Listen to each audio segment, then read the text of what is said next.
the second complete paragraph, Member Bunting referred to the table. Thank you. Page 4. Page 5.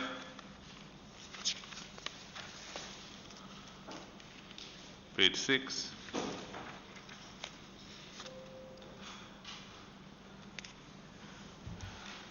Page 7.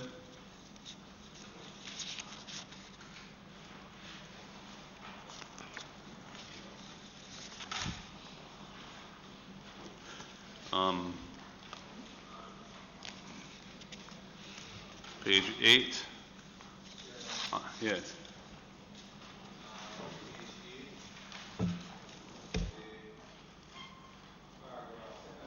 Second paragraph on the new business. He and member Golden. Not sure what that's supposed to say. Yes. Where the paragraph beginning, the chairman remarked in the second sentence, it said, he and member Golding, I'm only one person, so. Yeah, all right, here member Bunting, all right. Okay. Page 9.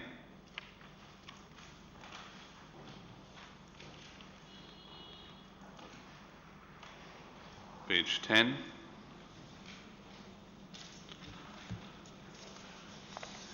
There being no other corrections, I would ask for someone to move for the confirmation of the minutes as corrected. Moved by Member Bunting, seconded by Member Hannah. Oh, you can second it. All right, by Member Phillips. Thank you.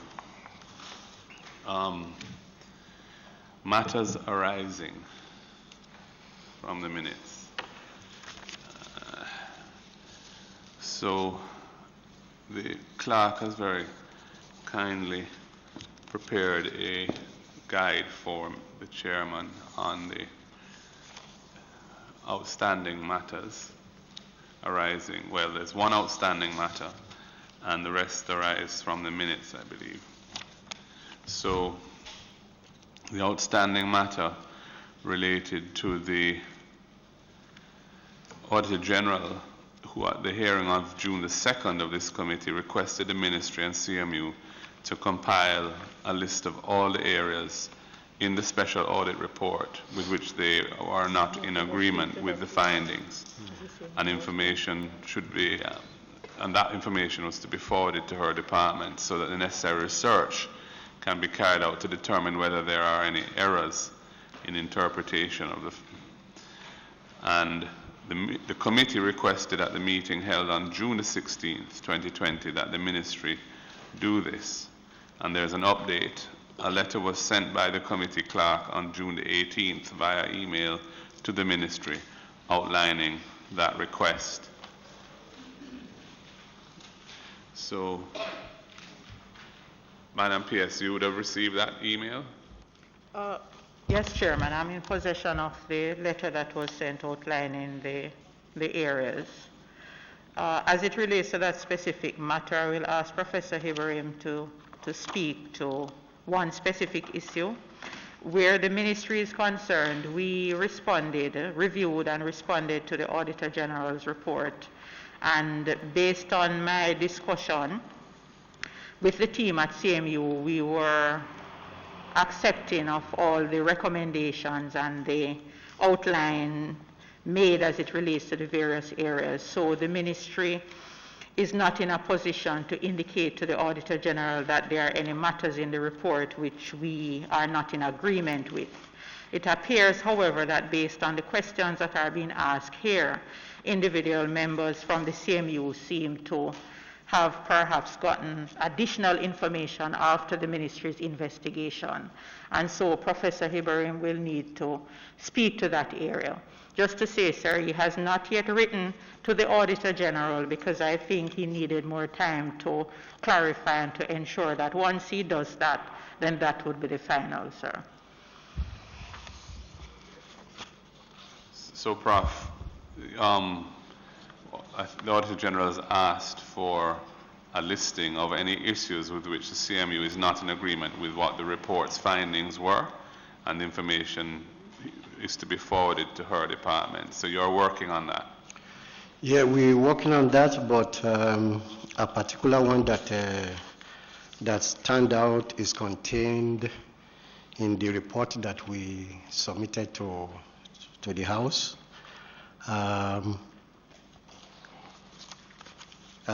It relates to the quotations from BSS, Business Supply Source, and they are contained in Appendix 4 of the report that we submitted. We have tried to see if there are additional issues of contention in the report. We have not been able to identify any, but we are still perusing, and I take your instruction for it that we will do the due diligence to write to Auditor General's department if we find any additional area.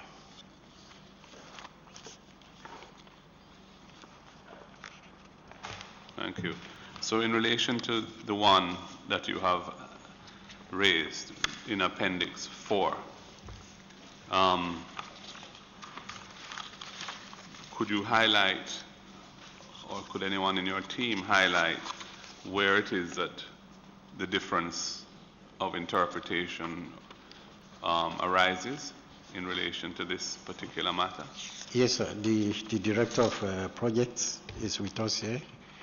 The Director of Projects and Strategic Initiative is here with us, Ms. Elaine Hayden, and she will address that issue. Good morning. In the Auditor General's report, it had stated that there was no indication, and I'm paraphrasing, of steel or fasteners that were included in the initial purchase. And the documentation shows that on the quotation it had I-beams, H-beams, and several different kinds of fasteners.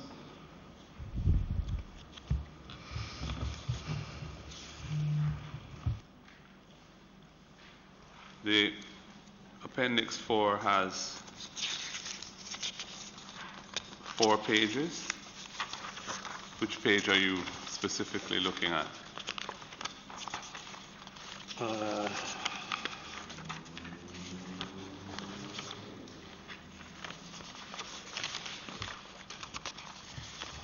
I'm looking at so the 4 pages are all, it's a duplication, so it's a quotation that comes in the form it was submitted, and then what I've done is highlighted on the quotation the areas I'm specifically speaking to. So it would be page 4 of the appendix, and it shows on the description, it says I-beam, H-beam, and then further below that it says flat washers, head rolling screws, self-drilling screws, which would have been the fasteners. And the I-beam and H-beam would be the steel.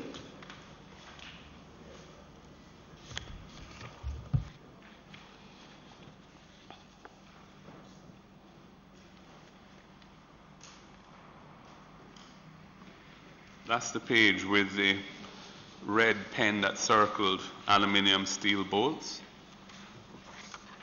That's the page you're referring to? Yes, Chair.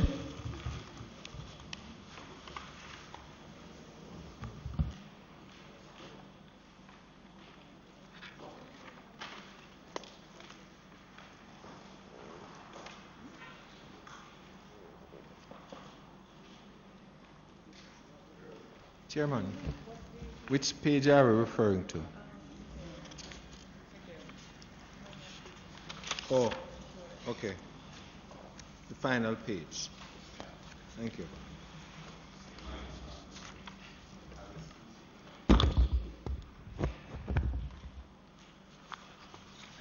Madam Auditor General, you've seen this. Do you have any comments on it? Thanks, Mr. Chairman. Yes, I saw it, Chair, and I was aware of this. I just want to just highlight that our report, well, I'm aware this refers to I-beam and H-beam. Our report spoke to high beam. That was not a misrepresentation on our part, and that is high as in HIGH.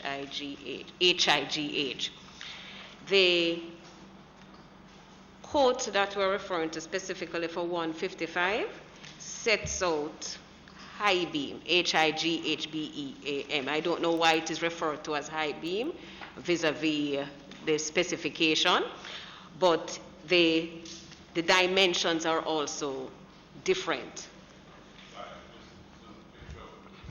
So, yes.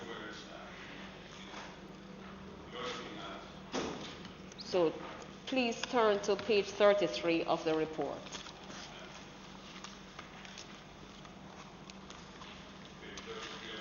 Yes. Table 9 specifically. And in table 9 you will see a breakdown of the 989.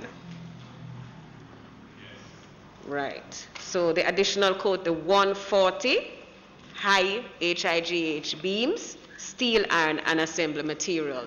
The report is speaking specifically to this additional amount, suggesting that this is something that should have been included, should have been considered in the initial tender document.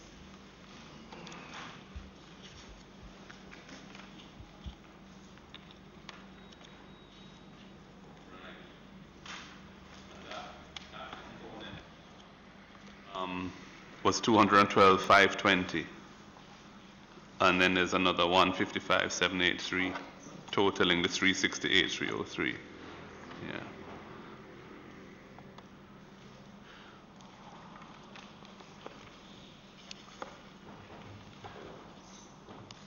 Right. So, just to read that section of the report, I think it may be useful just to recap that. On page 32, members, it starts under the heading Bidder 1, Logistics Company 1 engaged despite non-compliant bid. 3.26 is the paragraph number. CMU paid a total of US $989,485, or Jamaican $125.37 million to Bidder 1, Logistics Company 1, through a related company, to procure sandwich panels and other materials. However, we were unable to determine the basis on which CMU made payments through this company, as we only saw an instruction from an officer of CMU indicating the bank through which the funds should be transferred. In addition, we saw no evidence that the company was legally registered. On April 13th, 2019, CMU paid the full cost of $621,132 US for sandwich panels, despite the absence of a formal contract, bank guarantee, or irrevocable letter of credit to secure CMU's interest. Further, the amount exceeded the 50% deposit provided under the government's procurement guidelines. Further, the amount paid to Logistics Company 1 was $45.37 million Jamaican, in excess of the quoted figure of $80 million, for which the Permanent Secretary granted approval for use of the DCE methodology. That's the direct contracting procurement methodology. We found no evidence that the contract was submitted to the National Contracts Commission and Cabinet for approval in breach of the procurement guidelines. Thereafter, on June 6, 2018, CMU paid US $368,303 to Logistics Company 1 for high beams, steel, and other assembly materials. Of note, CMU had not previously included high beams, HIGH beams, steel, iron, and other assembly parts, essential components required to enable the construction of the building. So there are two issues here, it seems to me. One is that the amount for which the Permanent Secretary granted approval for the use of the direct contracting was less than the amount actually paid out, and less by a substantial amount, 45.37 million Jamaican dollars less. That's one issue. And the second issue is that the incremental 368,303 that was paid to Logistics Company 1 was paid out without CMU having previously included these items. That's the second statement here. Now, what the Director of Projects at CMU is saying in Appendix 4 is that the high bean items were included. Is that what you're saying? Yes, Chairman. How is it that the request for direct contracting and the representation that was made to the Permanent Secretary of the Ministry of Education, Youth and Information was for a substantially lesser sum than the actual procurement that transpired thereafter? How is that? The matter had come up before in terms of the discussions here, and what was indicated is that the CMU had taken the decision to construct the engineering building, and when the structural engineer looked at it, it was recognized that the size of the beams necessary for that building were not adequate. And so the second one relates to the beams that were used for the engineering building. And I believe that is something that we are to respond in writing to the Auditor General, providing the necessary information based on some communication that was sent this week, I think. So when was that decision to make those additional items taken? When was that decision taken? It was taken several weeks, I think a month or so later, Chair. So that would have been, date-wise, roughly when would that have been?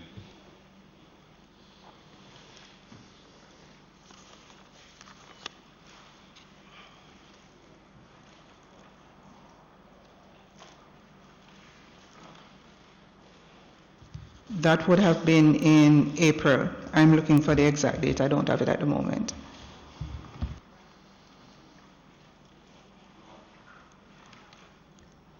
Just, I really need a link chart to track all these connected parties. But Logistics Company 1, through a related company, CMU paid a total of $989,485 to Logistics Company 1 through a related company. Can you remind me what company is that?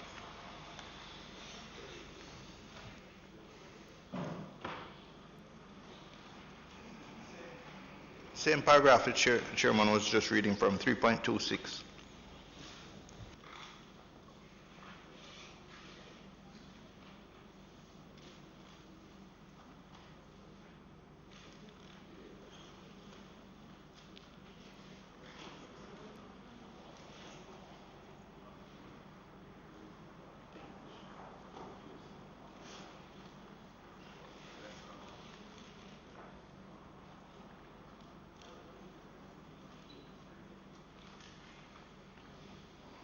Sorry, Mr. Chairman. Well, I'm aware of which company it is, but I'm just trying to confirm whether or not the ministry had actually included the information. Yes, we did. So we can confirm that it is Enomic and BSS. I think it's Enomic. Yes, E-N-O-M-I-K. Enomic. Enomic. It's not in that report. It's not in there. You want to just rotate?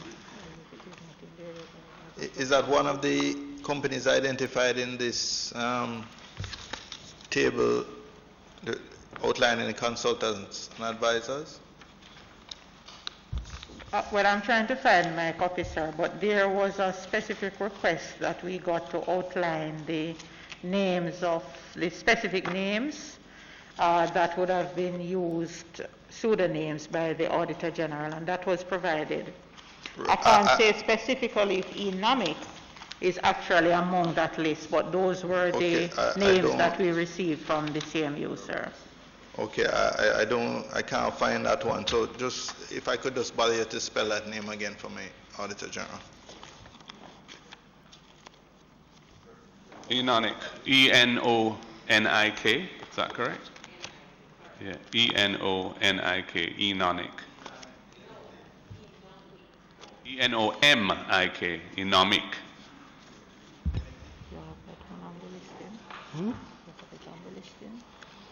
No. What was that, Chairman?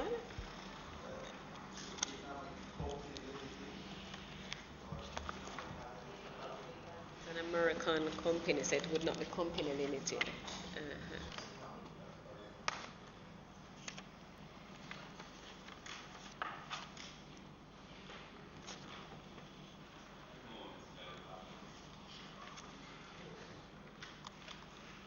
All right. So, having got the approval for direct contracting, and then you say subsequently making a decision to change course, so to speak, and to purchase additional items, no further approval was sought for the direct contracting, even though the aggregate sum would have been significantly higher. Is that correct? I'm not aware of that communication, Chair. The communication would have been handled through the Office of the President.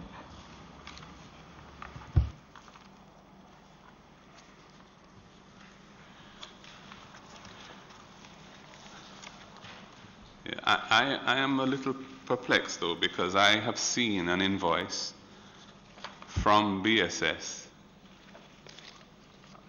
the contact person being Kimon Gooden. And interestingly, Enomic is Kimon spelled backwards. And this invoice is dated the 19th of March, 2018, which is for the entirety of all of the items, $989,435 US. And it has a full listing, including I-beams and H-beams, but also high beams, different specifications of high beams as well, 3 different specifications of high beams. And the whole thing with all these different items and with the different containers and bills of lading numbers totaling 989,435. So how is it that this invoice was produced on the 19th of March when you've told us that the decision to vary the original procurement for which you had sought and obtained, the CMU had sought and obtained direct contracting permission from the ministry, that decision was varied in April? How is that? When we responded to the Auditor General in the initial draft reports they had sent, we had produced a timeline in terms of our communication regarding the procurement for those buildings. On March, and so it shows that the letter was sent to PS on March 12th seeking approval for the procurement of sandwich panels. In that same communication, that documentation that was given to the Auditor General team, it shows that on March 13th, BSS sends costing on sandwich panels and fasteners for 3 buildings. Now, the President at the time thought that we would seek information regarding the construction of the lecture theater building, an administrative building, and a conference center building. So that communication on March 13th was in relation to 3 buildings and not the one that was procured. So there may have been some interpretation of the documentation sent. I can't speak to that, but I do know that that one on March 13th was in relation to 3 buildings, and we had provided that breakdown in terms of the timeline to the Auditor General's team.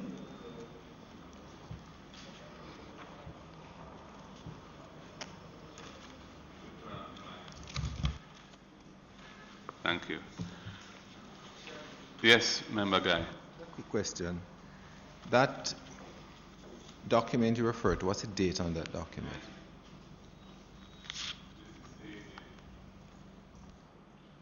This is dated the 19th of March, 2018.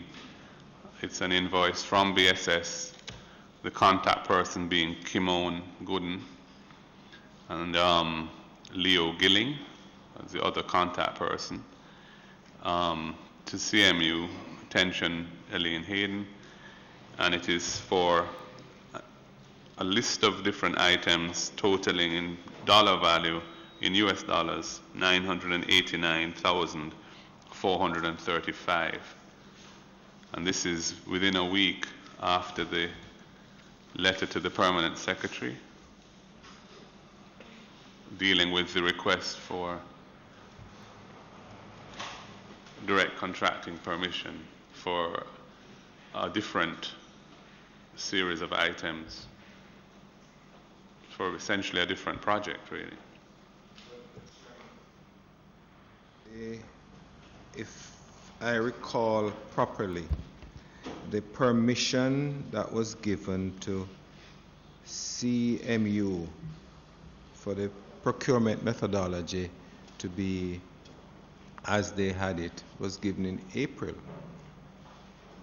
April 9th, 2018 was the date of the letter of the Permanent Secretary granting them approval. So, you know, it throws a little greater spanner in the works in terms of how you will rationalize all these dates.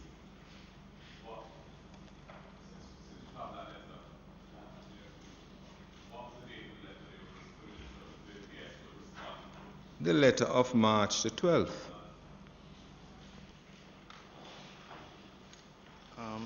Mr. Chairman, so just to be clear, and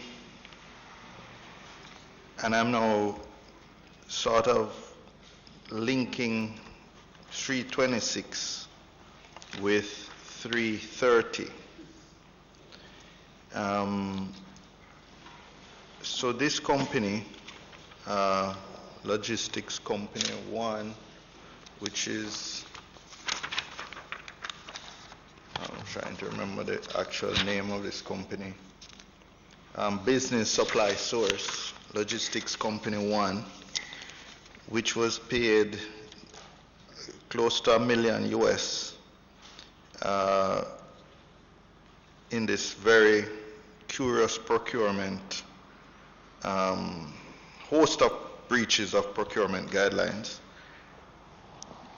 has a principal, a managing, or a director, or managing director named Leo Gilling, or Gillings, who was also the managing partner of a supposedly, of the sponsoring organization that was supposedly a diaspora group that contributed $40,000 US to the CMU to produce its first web-based platform dubbed Project Pacasa. Am I making the accurate connection rather? I think for the record, the Auditor General nodded her head.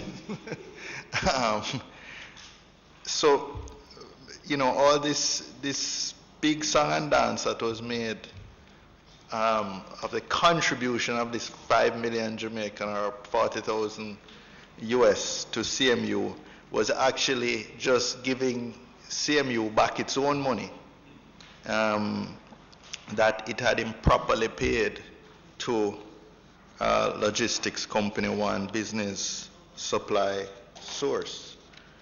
And then the other director or contact person in business supply source, Kimon, what's the surname? Kimon Gooden. The payments are made to a company with the curious name of Kimon spelled backwards.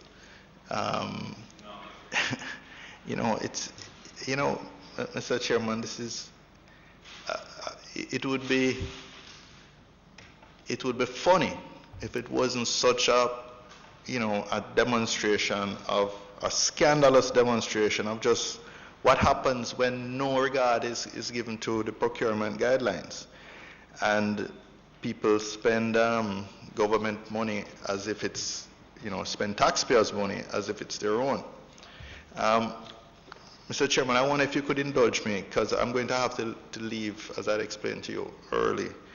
But I really also want to look at, to make 2 points. The first is that I think the record should show that our efforts to have Mr.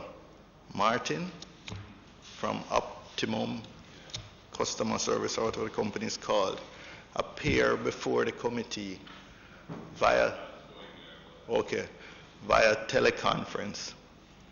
Since we had earlier been told he was off the island and would only be available via teleconference, I think the record should show that the government members of this committee have blocked our efforts to have him appear by teleconference. So they continue to put obstacles in the way of this committee getting to the bottom of the CMU scandal. Remember, this is with regards to supposedly a free program that Optimum was delivering, which ended up costing tens of millions of dollars in lunches. And if I could use that to just segue to the lunches, and I would invite member Guy, who pointed out to me this morning, to just take the baton on that issue, which is included in the table document today, to just point out some very curious features in this Appendix 1. Member Guy? Sorry. Before you take up that baton, Member Guy, just by way of a further elucidation of your first point, it was agreed by the committee at our meeting on June the 2nd, that Optimum Customer Service Consultancy be invited to the meeting that was held on June the 16th to explain arrangements which it has with Caribbean Maritime University, as well as the issues surrounding the lunch suppliers who had been paid to provide lunches for participants. In one of the versions of the CAPSES program, Mr. Martin sent an email to Parliament on June the 2nd explaining that he was not in Jamaica and he was available to appear before the committee via video conferencing. And he also provided us a response to the committee by way of a letter of June the 15th, which the committee would like to speak to him about. At our meeting on the 16th of June, members again raised questions about the lunch suppliers who had been paid to provide lunches, and the committee clerk was asked to ascertain whether video conferencing could be facilitated in light of his response that he was willing to appear by video conference, being overseas. And in the update, which was one of the matters arising, the clerk to the House advised the members that a Zoom meeting could be facilitated to allow Mr. Martin to appear, and that was sent to us by way of an email of June 23rd by the clerk saying that the Parliament could facilitate this. On the next day, June the 24th, a further email was sent to the members asking whether they support Mr. Martin appearing before the committee on June 30th via video conferencing. The following members supported the same. That's the chairman, members Bunting, Jackson, Phillips, and Guy. Member Clark did not support same, and member Witter said that in an email of June 25th that the report of the Standing Orders Committee has not yet been considered by the House in respect of facilitating Zoom meetings, whether in total or in part. The committee clerk did not receive a response from the other members, so there was no majority consent to the video conferencing to allow Mr. Martin to appear before us via that technology. So I just wanted to explain that that was the background. Yes, Mr. Clark.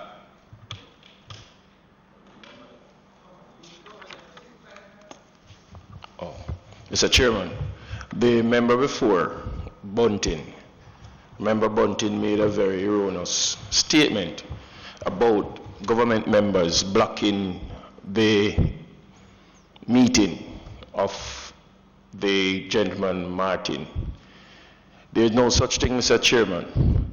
As I am aware, it is a majority of votes on any side that will make things work within the committee.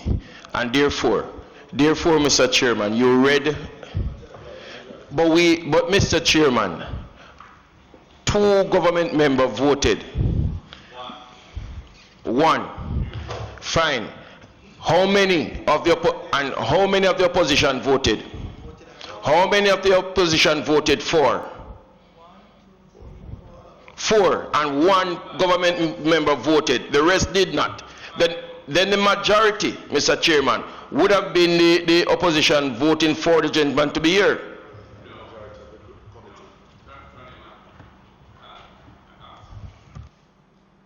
No, the majority of the committee members would have to support the issue being canvassed. The opposition members do not constitute a majority. So 5 opposition members were in favor of Mr. Martin being facilitated to appear by video conference. And the government members either didn't respond at all, or in your case, you responded negatively to the proposal. And as I read, Member Witter said as far as he was concerned, the Standing Orders Committee hadn't dealt with the issue yet. So, yeah, so he wasn't supporting it effectively, though he didn't say that. So that's the position. I don't know if you want to continue to argue about it, or can we move on? All right.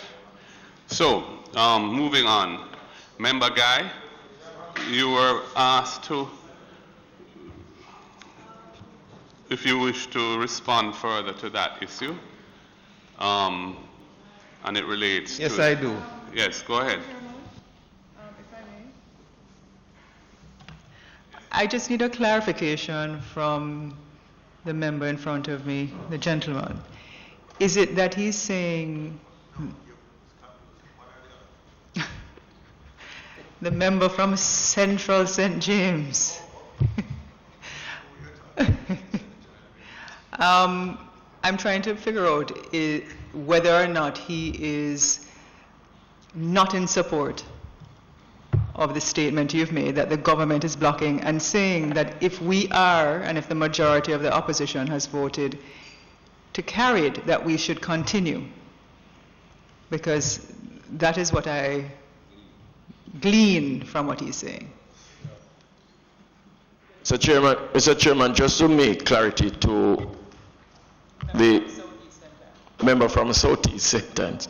Mr. Chairman, in my response, I said that I am not in support of a teleconference, but to bring the gentleman in front of us in chamber. That is my statement. So for you and Member Bunting to say something else, it is very sad. Don't be too sad. The point is simply that the gentleman is abroad. We would like to hear from him. video conferencing facilities are possible, and it was being canvassed that that he be brought here by video, and 5 opposition members of the committee said, yes, let's bring him here by video conference so we can hear from him. None of the government members supported it. We don't have a majority in the committee, therefore the decision has been that we can't have him here by video conference. I don't want to go further into this. Remember, Guy? Chairman, thank you very much. I perused this document last night. I was sent by email and I saw the hard copy today. And what is interesting in Appendix 1 is that we see here in information provided by CMU out of requests by the committee the last time we met, the composition of the number of lunches and the amounts paid for each lunch. And something just struck me very curiously and still strikes me. That Kim Brown Lawrence average number of lunches per week was 25. Is that a correct number, first of all, Prof? Is that number correct?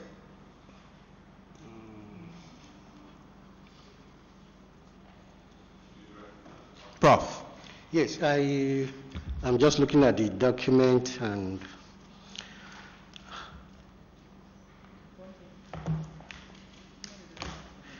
I think that those figures are as they were obtained from the faculty. Okay. But maybe we may have to cross-check it. Maybe there was an error of transposition. No, Maybe well, it's if you, 250 or so. Prof, but if you, I'll help you.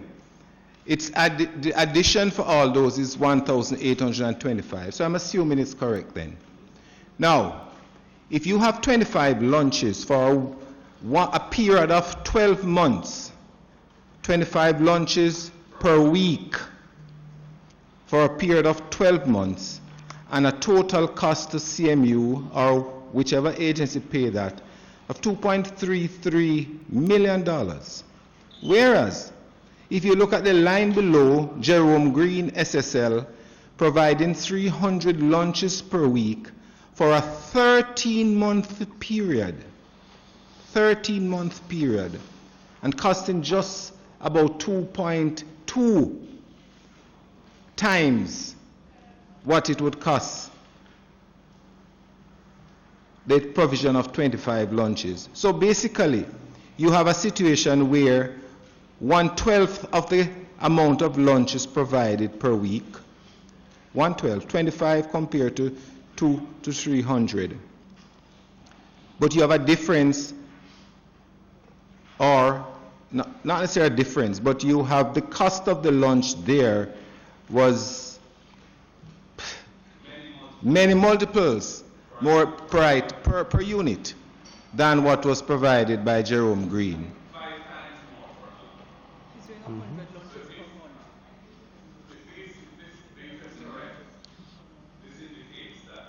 per lunch. If this data is correct, it would indicate the cost per lunch would be $1,795 per lunch, as what was paid to Kim Brown Lawrence, versus $371 per lunch paid to Jerome Green, an amount roughly 5 times more per lunch. Now, if that is correct, first of all, you said, I want you to verify that whether that is correct. All right? The data you have provided indicates that that is the case, yes. And it's a very striking difference.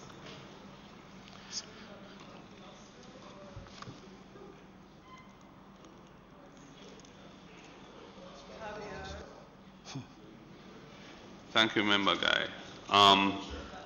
Yes. Just on the same lunch program, because if we were to look at the numbers to deal with the CAPES Learning Readiness Intervention Program, and again, why it is important to get optimum to answer some questions to the committee chair, because if you look at it would be page 3, item 1, how many participants participated under the CAPS Learning to Readiness program. In response, it's...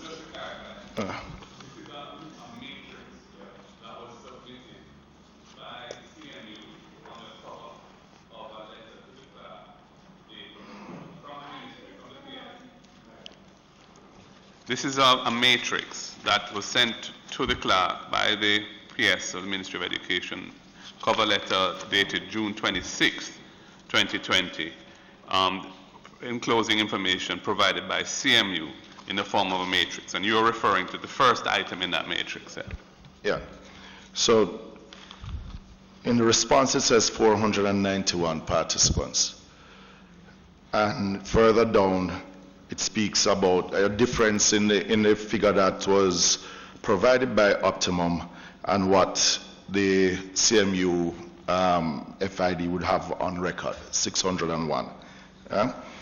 But then go back to Appendix 1, which is for the same CAPS Learning Readiness Intervention Program, which provided 1,825 meals, lunches per week. Yeah? So I'm trying to figure out now, if you only had 491 participants, where were the rest of meals going? Because it's not, the numbers are not coming together. Yeah? So, I mean, and again, it begs the question, Prof. and PS, what controls were there dealing with Optimum, seeing that they were not spending their own money, but spending that of the CMU? Because there are too many variances that end up popping up when it has to do with this program to do with Optimum, which CMU was not earning from at all based on the agreement. And the numbers that we see for lunch, we see for enrollments. And I remember asking the question about how many students, if you look on the following page, number 5, how many students were enrolled in each cohort of the CAPS and how many completed. And it showed that even if you were to provide lunches, there's a variance between how many persons started the program and how many actually completed the program. Mm-hmm. And I remember asking the question on what was based on the success of the program. What was run by Dr. Brown himself, you can account for. But you're not able to account for anything that Optimum was in charge of. And I hear the comments that, it was a good program. But what are you basing it on, and how is it that you figure that you got value for money? And I'm interested in how it is that we have looked at how many participants in the program, CAPS, Learning for Readiness, compared to the 1,825 lunches that were provided.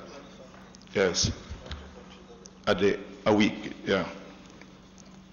Average number of lunches per week was 1,825, but yet still you only had 491 participants in the program. As indicated at the last meeting, I said I will do the research, and my research was based on existing data. And if you look at that, you will find that we presented two data.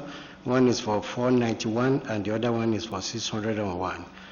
From a report previously submitted by Optimum himself to the Faculty of Advanced Schools, that is where I obtained the figure for 491.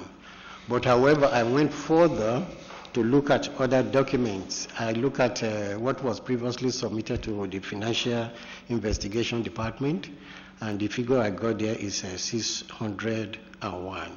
And you would have, if you look below the further comments there, we say we have not been able to obtain hard evidence.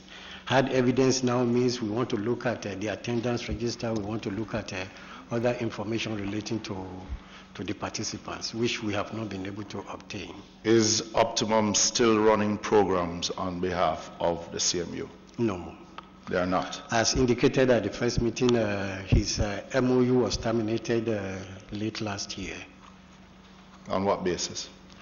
Well, when I look at because you are happy with their services. So when I look at the content of the MOU and the engagement of Optimum customer service, I realized that it was not thinking, and that was the more reason why I called for termination of the MOU, because the MOU speaks to Optimum delivery programs for which CMU is to certify, and for CMU to receive 30% of whatever that is realized by Optimum, but there was nothing of such. And CMU earn nothing from any of the programs? No, nothing from Optimum. Prof, just before I leave, you had sent, there, in the Appendix 2, you had sent an email communication to Optimum Customer Service Consultancy dated the 24th of June, 2020, subject information request, and you set out some 5 specific questions and asking for an immediate response.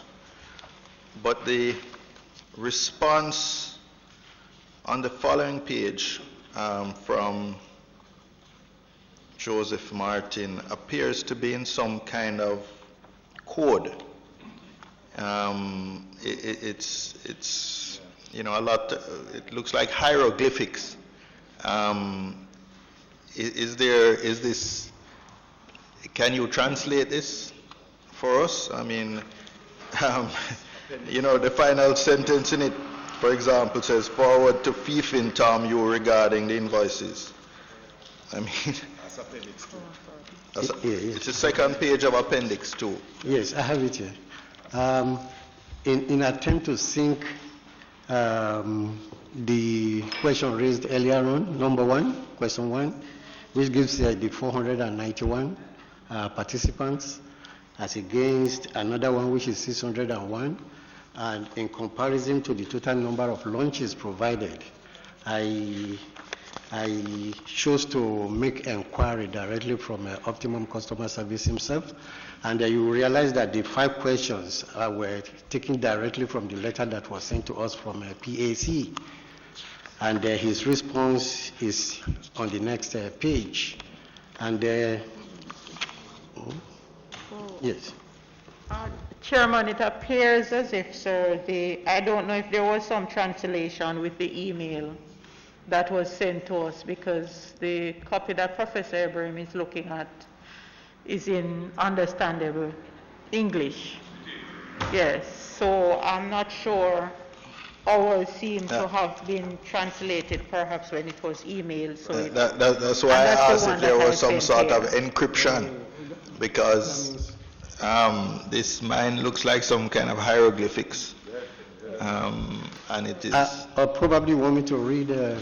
Could you read it for us, please? Okay, sir. Okay, I read the response. I think the question is clear. My email to him is clear there. It's not unscrambled. No, your request is clear. Okay, I'm just asking you. I can't make head or tail. Okay, sir. A pleasant good day. All programs in question were created and delivered by the Caribbean Maritime University, CMU, under the guidance of Professor Ibrahima Jaguna, that is myself, Dr. Connor Brown, and Professor Fritz Pinnock. As each of these persons are or were active CMU employees at the time, I would suggest that the institution's records are scrutinized for further details and information. I am unable to provide further support on this matter, as Optimum Customer Service Consultancy, Optimum, had no dealings whatsoever with a KPS Learning Readiness Initiative, LRI. I request that you cease and desist all further communication regarding Optimum's alleged involvement with the LRI linked to the KPS program. Please note that PAC is inquiring about 7 launch suppliers that Optimum may have recommended. I am now checking my records to ascertain whether the names put forward correspond with my information. The last paragraph, there remains to this day outstanding invoices which are yet to be addressed by CMU. I will appreciate your cooperation in resolving payments related to work carried out for CMU. The invoices are as follows: BPO project, CSJP project, TAP 2 project. I look forward to hearing from you regarding the invoices. Regards. So you're saying that Optimum Customer Service Consultancy is saying they had nothing to do with the CAPES program, the learning readiness, and you are to cease and desist from communicating with them, suggesting that, and further that in fact you still owe them money. Yes. And how much money is that? I don't have the figure here. I think the invoices at the university.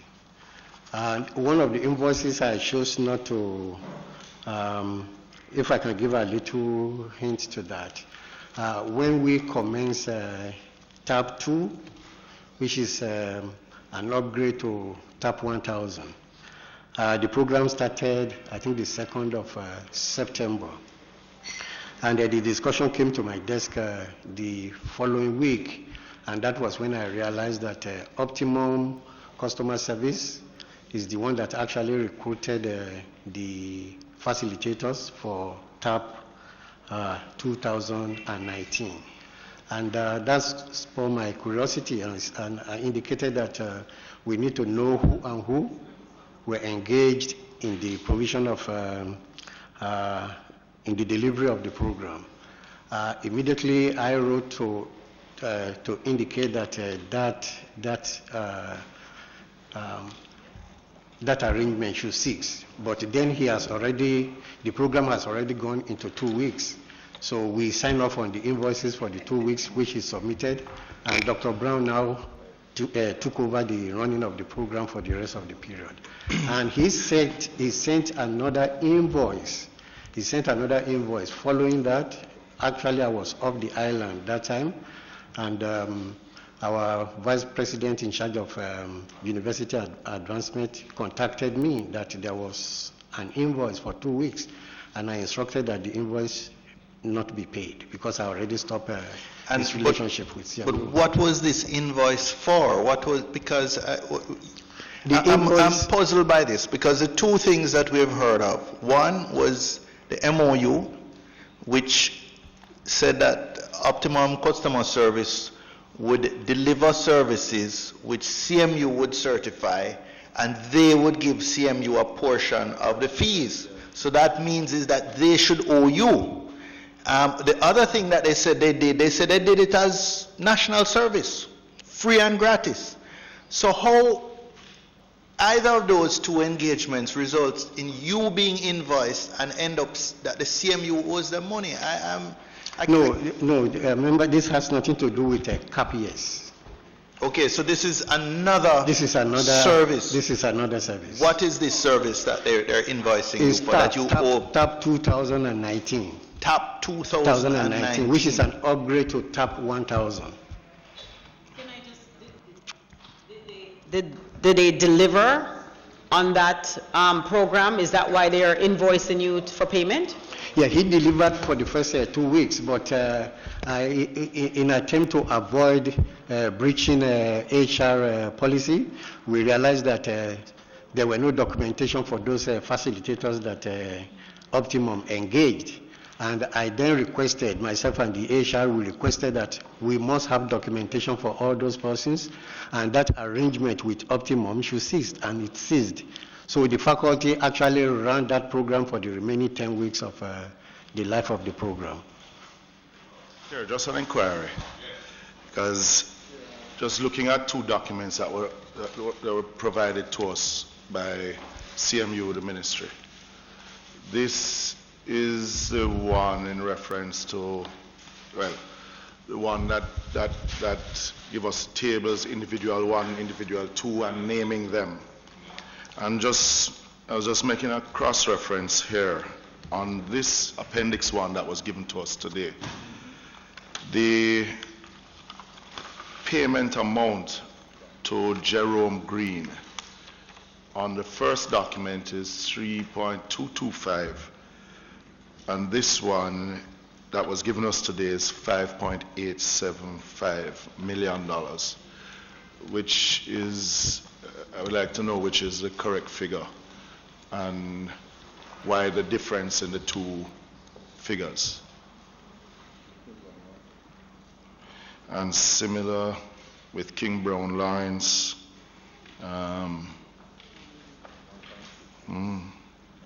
Kerry and Rose, nearly all of them. And the one provided before shows Kerry and Rose at $2,350,000. This is showing Kerry and Rose for $3,290,000.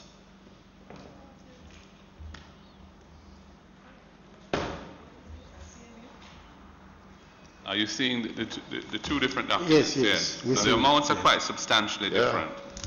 For Jerome Green, it is about 2.4 or 2.5 million more than was originally shown in this table. And for Kerry and Rose, about just under $1 million more. So I don't know why that discrepancy exists. Well, those information as obtained from internal records. We may have to go back and recheck this. Yeah, it's very disturbing, Chairman, because CMU it's obvious that the CMU didn't have no control over what was really happening. I mean, it really just individuals within the CMU that it seems like knew what was happening, but the organization itself didn't know what was happening. Hence why we're seeing documents coming to us that have, big differences in figures, and because even Prof himself in his reference shows that they're unable to obtain hard evidence, name of participants and attendance on registers to support figures. It's disturbing, very disturbing, Chair. Chairman, I'm also asking Professor this question as well, and I'm looking on the third page of this document, responses to the questions from the PAC. And on the 5, how many students were enrolled in each of the cohort of CAPES and how many completed the programs? Am I to understand that the numbers that you have indicated in the answer are indicative of all the programs cited under 4?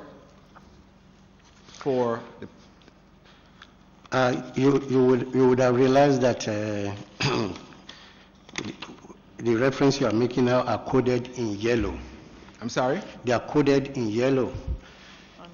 No. Mine is not coded. Oh, it's not coded. Oh, sorry for that. I have not been able to obtain those informations. One. No, before you go, I think you're looking at the wrong page. Oh, okay. On the second page of the response Yes. Yes, I have it. Number 5. 4 and 5. Yes. It says 4 programs were operated under CAPES in 2018. And those, you cited the 4 there. Okay? Yes. Okay. Second, number 5 now, how many students were enrolled in each of the CAPES?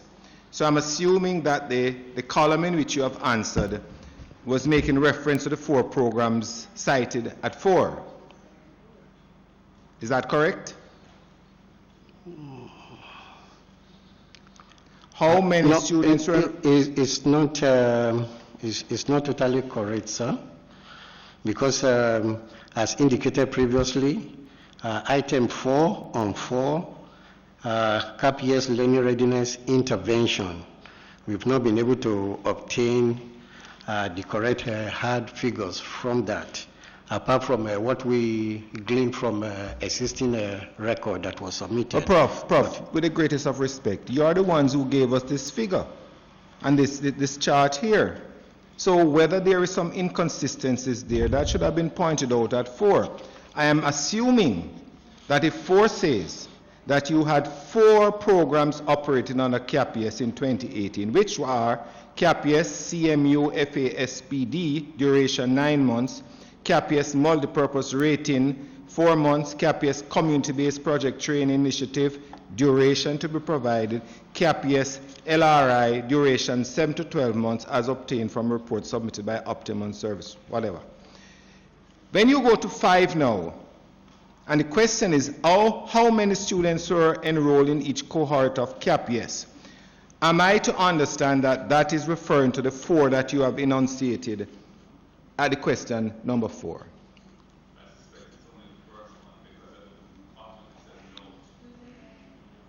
Use your mic,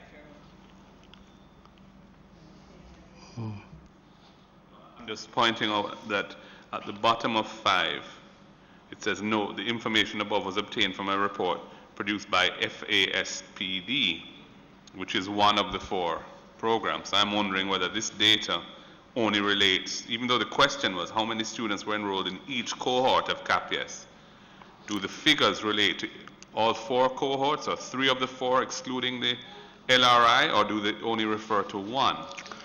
This refers only to 1, which is the one operated by the Faculty of Advanced Skills and Professional Development. Now, Prof, I find it a little curious and almost to my mind a complete waste of resources. Okay, you started off with 353 students who were enrolled, and at the end of the day you had 121 completing the program. How do you account for this? How do you account for this? And the further question that begs an answer is that, did you have students who were provided lunches who did not turn up to have those lunches on those days? Because if you are ending a course, in fact, Kingston and St. Andrew, none completed the course. Of 45 who started, none completed the course. If you look at St. James, only 20 of 87. The same one that the member spoke highly of for his constituency, only 20 of 87 completed that course. If I might also add, Chairman, I'm also a little bit perplexed about this because looking at St. James, 87 started and 20 completed the course. I recall, I can't remember the name of the gentleman who was speaking about the fact that, and we do understand from time to time that a lot of these students may fall out of a program because no lunches are provided or, bus fare for them to get to the program. But did anybody do any study when they saw that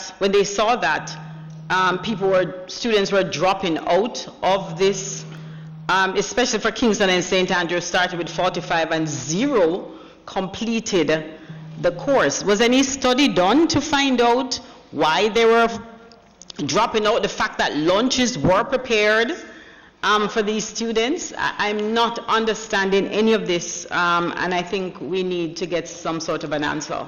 Let me clarify that Professor Cornell Brown had exclusive responsibility for the running of the faculty, and he's in best position to provide answer to some of these questions.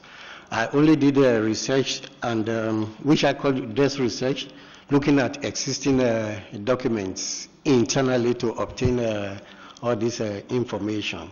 In attempt to get him to explain some of this, prove futile because he's sick and he has submitted a sick leave report. So there are questions that we may have to, in fact, we indicated, if you look at the bottom of page 3, let me read. I say, please note, In an email communication between CMU and Optimum Customer Consultancies, Service Consultancy, Optimum had indicated that there was no association with CMU in respect of CAPES LRI, and as such is not willing to respond to questions that relate to this matter. Please see appendix. No, I think let me look further. Oh, sorry. It's not paged. Let me count the sheets. 1, 2, 3, 4, 5. The 5th page. Please note, Dr. Cornell Brown will not be present at the next PAC meeting as he is currently on sick leave. We are therefore requesting that issues relating to CAPES and TAP be deferred. So Dr. Brown is the one who you would expect to be able to respond to, Member Flynn's question, yes, on why the completion ratios were so very poor and what was done about it, to try and rectify that. And other issues as well. And other issues, all right. Members, if I may continue, just going through the matters arising. And before you go further, these matters arising as well. The last meeting we requested certain individuals to be present here today. Can CMU advise us whether those individuals are here, and if they are, could they be identified? Yeah, thank you very much, sir. Yes, the council sent in a letter, and today with us is our interim treasurer, Mrs. Joy Patricia Harrison. She's in here now. The interim president is unable to be with us, but he promised to be with us along the line. He's not on sick leave, Prof? No, he's not. Okay. He's not on sick leave. But he, like I indicated at the last meeting, he's focusing more on how to move the university forward now, and he's looking at the organization in its entirety to look at related problems. In fact, in consultation with the chairman of the council, he will be appearing before us. And there is possibility also that some members of the present council will be coming when necessary. Thank you. So am I correct to say Professor Noel Brown is here with us? Professor Noel Brown is here with us. Okay, yes, where is he? Okay, great. All right.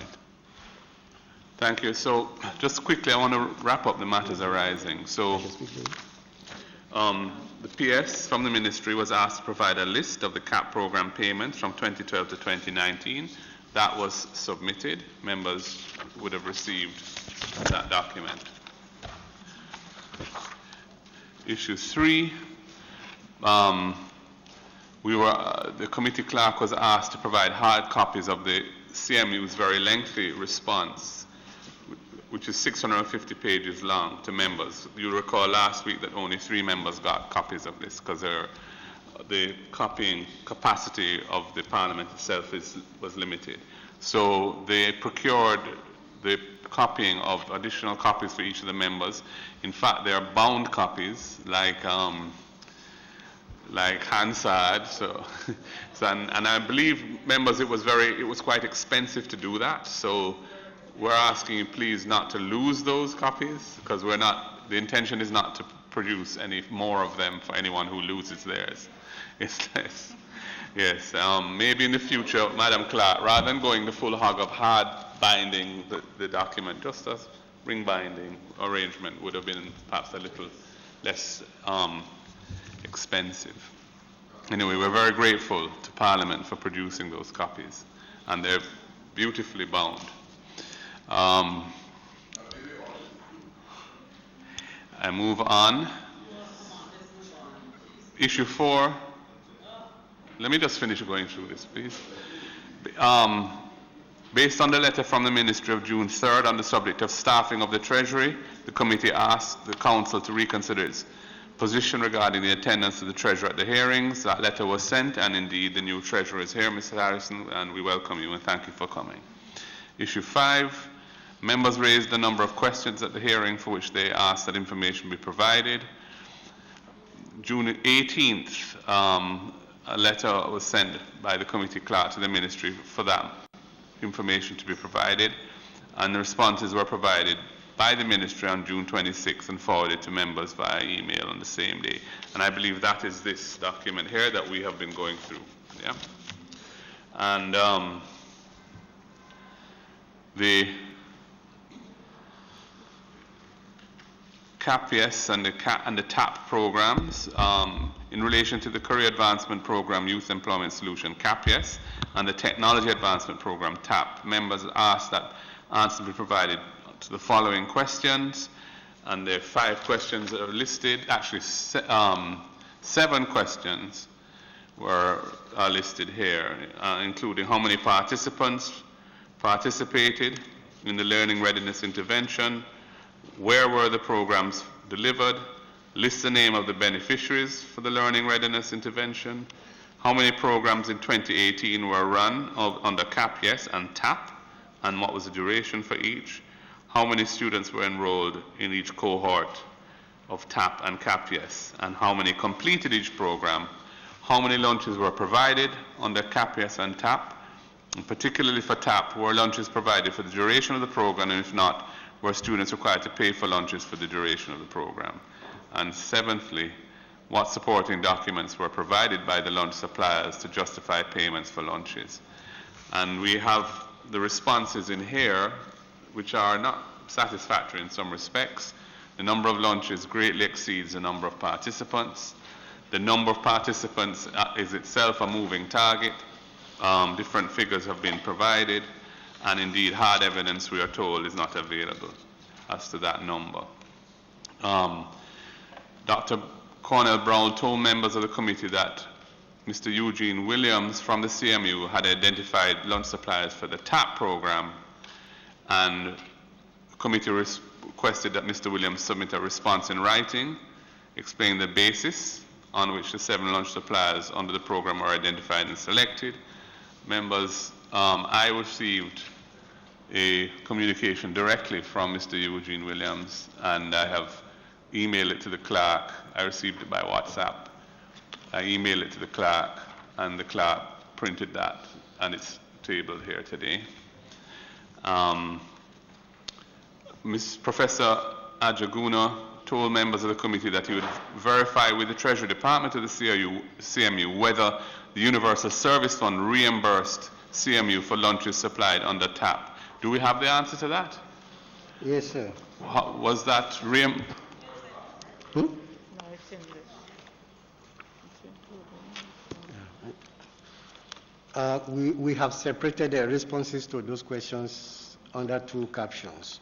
One, CAPS, and the other one is a Technology Advancement Program. If you go further in the response, the report, you will see that we have questions and responses just as in CAPS. And we have responded to 4 questions. on the final page of that section of the matrix, reimbursement by USF. The answer was the university was reimbursed $3,835,160 to cover venue and lunch for 3 workshops on March the 5th, 2018. See 3A and 3B above. Okay. So that was partial reimbursement then of... It was a partial reimbursement. Yeah, I see. All right. A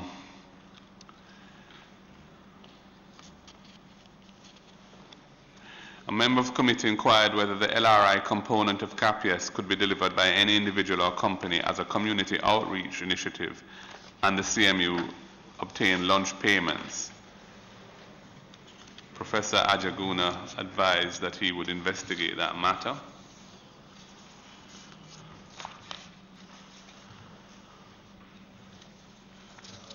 I'm a bit confused with the TAP and the lunch arrangement, Chair, because we were told in the committee that lunch was provided for some of the TAP sites, but this is telling us that there was no such, and the email that came to us,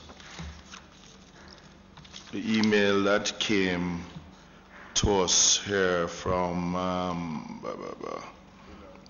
Eugene Williams said that 700 students to be fed each day. The students were from 8 a.m. to 4:30 p.m. each day, and they got lunch, snacks, and at least 2 drinks and 2 bottles of water. So, I mean, again, there's no clarity in in what was and who was paying for what, because here it mentions how many lunches were provided on the tap, and I mean, this showed that USF, it says at the bottom of the response, certainly there was no arrangement between USF and CMU to provide lunch throughout the training course administered by CMU, which was rolled out in April 2018 and ended in June 2018 as a stipend paid by USF to the participants contemplated their lunch. And that is for the TAP program. So, I mean, again, there is no clarity in, lunches being provided here, according to Mr. Williams, and in the response here, it mentions nothing about lunch being a regular part of the program. So, to say that lunch was being provided, well, we're at some of the sites. But I'm just saying the response here, which is given to us by CMU, is saying that there was a stipend given and there was no lunch, but yet still the email that was sent to us by Mr. Williams was saying that there was lunch provided. So it's really the clarity that, and who provided and who paid for these lunches. The response is saying that our research has unveiled that in the initial part of the program in March 2018, lunch was provided by CMU for 3 regional workshops held on March 5th and March 26th in March. The venue rental and the lunch provided for these workshops were reimbursed by the USF, and that's the $3.83 million of reimbursement, which we were told. Certainly, I don't know if the word certainly is correct, or I don't know what that was intended to mean subsequently, but there was no arrangement between USF and CMU to provide lunches throughout the training course, because the stipends would have covered the lunch. So it seems that there was a temporary arrangement on the TAP in March 2018 for lunches to be provided. It was an ongoing arrangement. Actually, as a member indicated earlier on, Dr. Brown actually responded to that question the last time. And when this question came back to us again, I went to Universal Service Fund to obtain information from them. And this is information that was previously submitted to Auditor General's department, indicating that when they received invoice from CMU, the first invoice, it was paid, but when they got the second invoice, they realized that it included lunch, and they took lunch out of that invoice. So any other lunch provided to the participants would have been a cost to the university itself, as explained by Dr. Brown. Yeah, but there in Chairman. Chairman, if we can just not go over this. I think, I sit and I listened keenly to what Dr. Brown said, and, what he just said a while ago is clearly what Dr. Brown had said. It was an ad hoc situation, and everything wasn't running smoothly, and so I think, I'm not sure why we're still going over this lunch again, because I think I got clarity, and I think a lot of people got clarity on the situation as to what took place. It was not being run smoothly, and he felt the need, even though a stipend was given, he felt the need to actually provide lunch for these students, and so I would think maybe that's why the accounting is not in our face to show us exactly what was happening. Not that it is right. Proper accounting should have taken place. And again, as I said, this is why we're here. An audit was done. That was not being done. And I think clarity was made. I think we need to move on and not continue, just belabor this and go over this again about this particular part about the lunch. I think actually the stipend was not forthcoming initially, and there was a problem. and they had to step in, and these ad hoc arrangements around the lunches arose because of that situation which they were presenting. But Member Phillips has a particular issue no, he because wants. Chairman, it cannot be ad hoc. No, Well, member, I'm not yielding, man. It can't be ad hoc, and it should not have been ad hoc. Member, just relax yourself. It cannot be ad hoc, Chairman, because here it says that Mr. O'Neill Shaw, the person who sourced the lunches, $16 million being paid to him, which is given to us by the CMU, cannot be ad hoc. So if you have $16 million that is ad hoc, and it's taxpayers' money, then you are on your own. Yeah? But Chairman, this was given to us by the CMU. This is the email that came to you, or that was provided to us by Mr. Eugene Williams. Yeah? And obviously, yes, I mean, just in it he says, lunch supplier have been involved in putting on entertainment events for years, and I know many people who are in the food business across Jamaica. Mr. O'Neill Shaw is the person who sourced lunches for most of the locations. He paid a few of the cook shops up front. Others had to wait until he was paid by the CMU. But $16 million cannot be referred to as ad hoc. And yes, this is why we are here. Right? Yeah, but when I keep on getting different information from Dr. Brown, from Prof, and the information that's provided to us, definitely we can't get clarity. I think there's still a lot of uncertainty around this. The numbers don't add up. The number of lunches exceeds the number of participants. The number of participants is a moving target. They're in your own matrix there, and you've explained that different sources indicate different numbers of participants and so on. So it's an unsatisfactory state of affairs. I think there's not more that we can gain from looking at it now. If you're able to shed any further light on it, Prof, please do. Whether today or ideally at another meeting when you've had a chance to look at it some more. I don't know if you'll find any more information. It sounds to me like there isn't any more hard evidence available. It's just clearly it was a very messy situation, and millions of dollars was paid out for these lunches. Members, I'm going to move on to the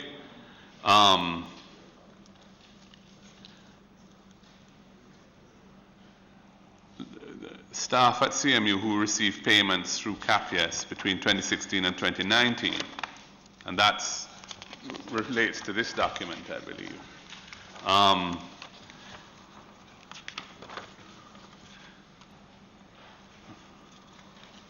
CMU was asked to indicate the work done by Mr. Oscric Forrest, for which he received payment through CAPIES. Was that information provided? Yes, sir. And just point us to it, please. Yeah. Oh yes, it's on the following page of the matrix, dealing with this issue of staff at CMU who received payments through CAPIES. So it says here he was principal director for the program, as stated in the project charter for 2017, and quality manager. And the other question was provide the reasons for which payment. Members expressed concern about the costs paid by the CMU for computer equipment and other items, as well as the purchase of 3 software licenses, all from Logistics Company 2. And that Logistics Company 2, I'll remind members, is the one with the name ITZ Ship 24/7 Limited. It's Ship 24/7 Limited, or ITZ, I'm not sure how they pronounce it. The committee requested that a response be provided as to the reason the CMU purchased computer equipment and software licenses from the third party at the cost it did, and requested that Professor Brown, the Vice President in charge of Information Technology Advancement, appear to provide an explanation. And so Professor Brown is here, and Chairman, could I ask before we go to Professor Brown? yes, go ahead. I cannot exactly remember, but you may be able to help me, Chairman, or other members of the committee. There was a particular document that was presented some time ago about either 5 or 6 members of CMU who got payments.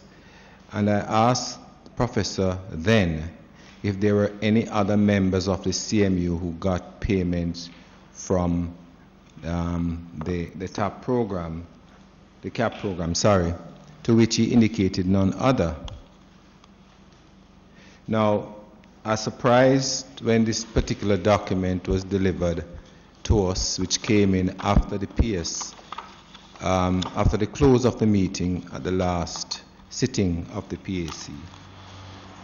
And I see here where even the treasurer of the then treasurer of the CMU received payment for, well, I don't know what he received payment for, but he received a significant amount of money too. When we queried about the administrative assistant, we were told, the committee was told, that they would have to work on weekends to deal with matters related to the additional work that was done by CMU staff. Is this situation similar for the treasurer as well, the treasurer of the CMU? And yes, it is in this document in 2018, sorry, 29, soon tell the chairman. I think it's 2018 that he, yes, 2018, period January to December 2018. Devon Gardner, $612,000. I see other members of faculty who got pay here. I see Professor Pinnock who got pay here. I see the individual just named a while ago that you asked about, Chairman, Mr. Forrest, right? There are other names here. I want to know, were these persons involved in lecturing under the CAP program? Or are we seeing a similar situation here where people were paid for not doing anything? Yeah, there is a document that we also circulated. I don't know if you received this document. It actually specifies what individual does under the CAP program. So you're saying, Prof, that there is a document which didn't come with this? I think this is a listing. We submitted this document. Yeah, this doesn't say what each person did. This just gives their name and the amount they received by year. This document, that's all that is. There is another document, which is this. So then can you answer the question then, based on the document that you have there? Yes, sir. The answer is yes. You had asked if people do perform other functions apart from teaching extra hours. So this document actually specifies that. Let me just pick one, for example.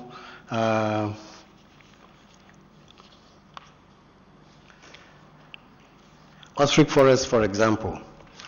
We have in the document that... You gave us something on him already, Prof. Give us another example. Give you another example. Okay.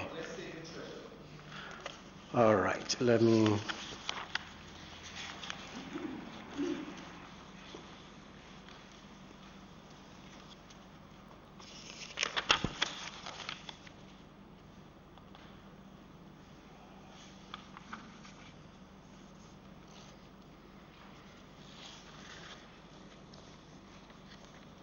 Okay, I'm unable to locate a treasurer very quickly, but I have Misha Sutherland. Misha Sutherland, her responsibility was accounting, payables, and payroll for the CAP program. But indication is that that work was done as a part-time responsibility or function. she would have done that work after the close of work, which is after 4:30. That is what part-time indicates, if you have, when you get the record. We also have somebody like Terry Taylor, say examination analyst is part-time as well, which is normally after the work hour.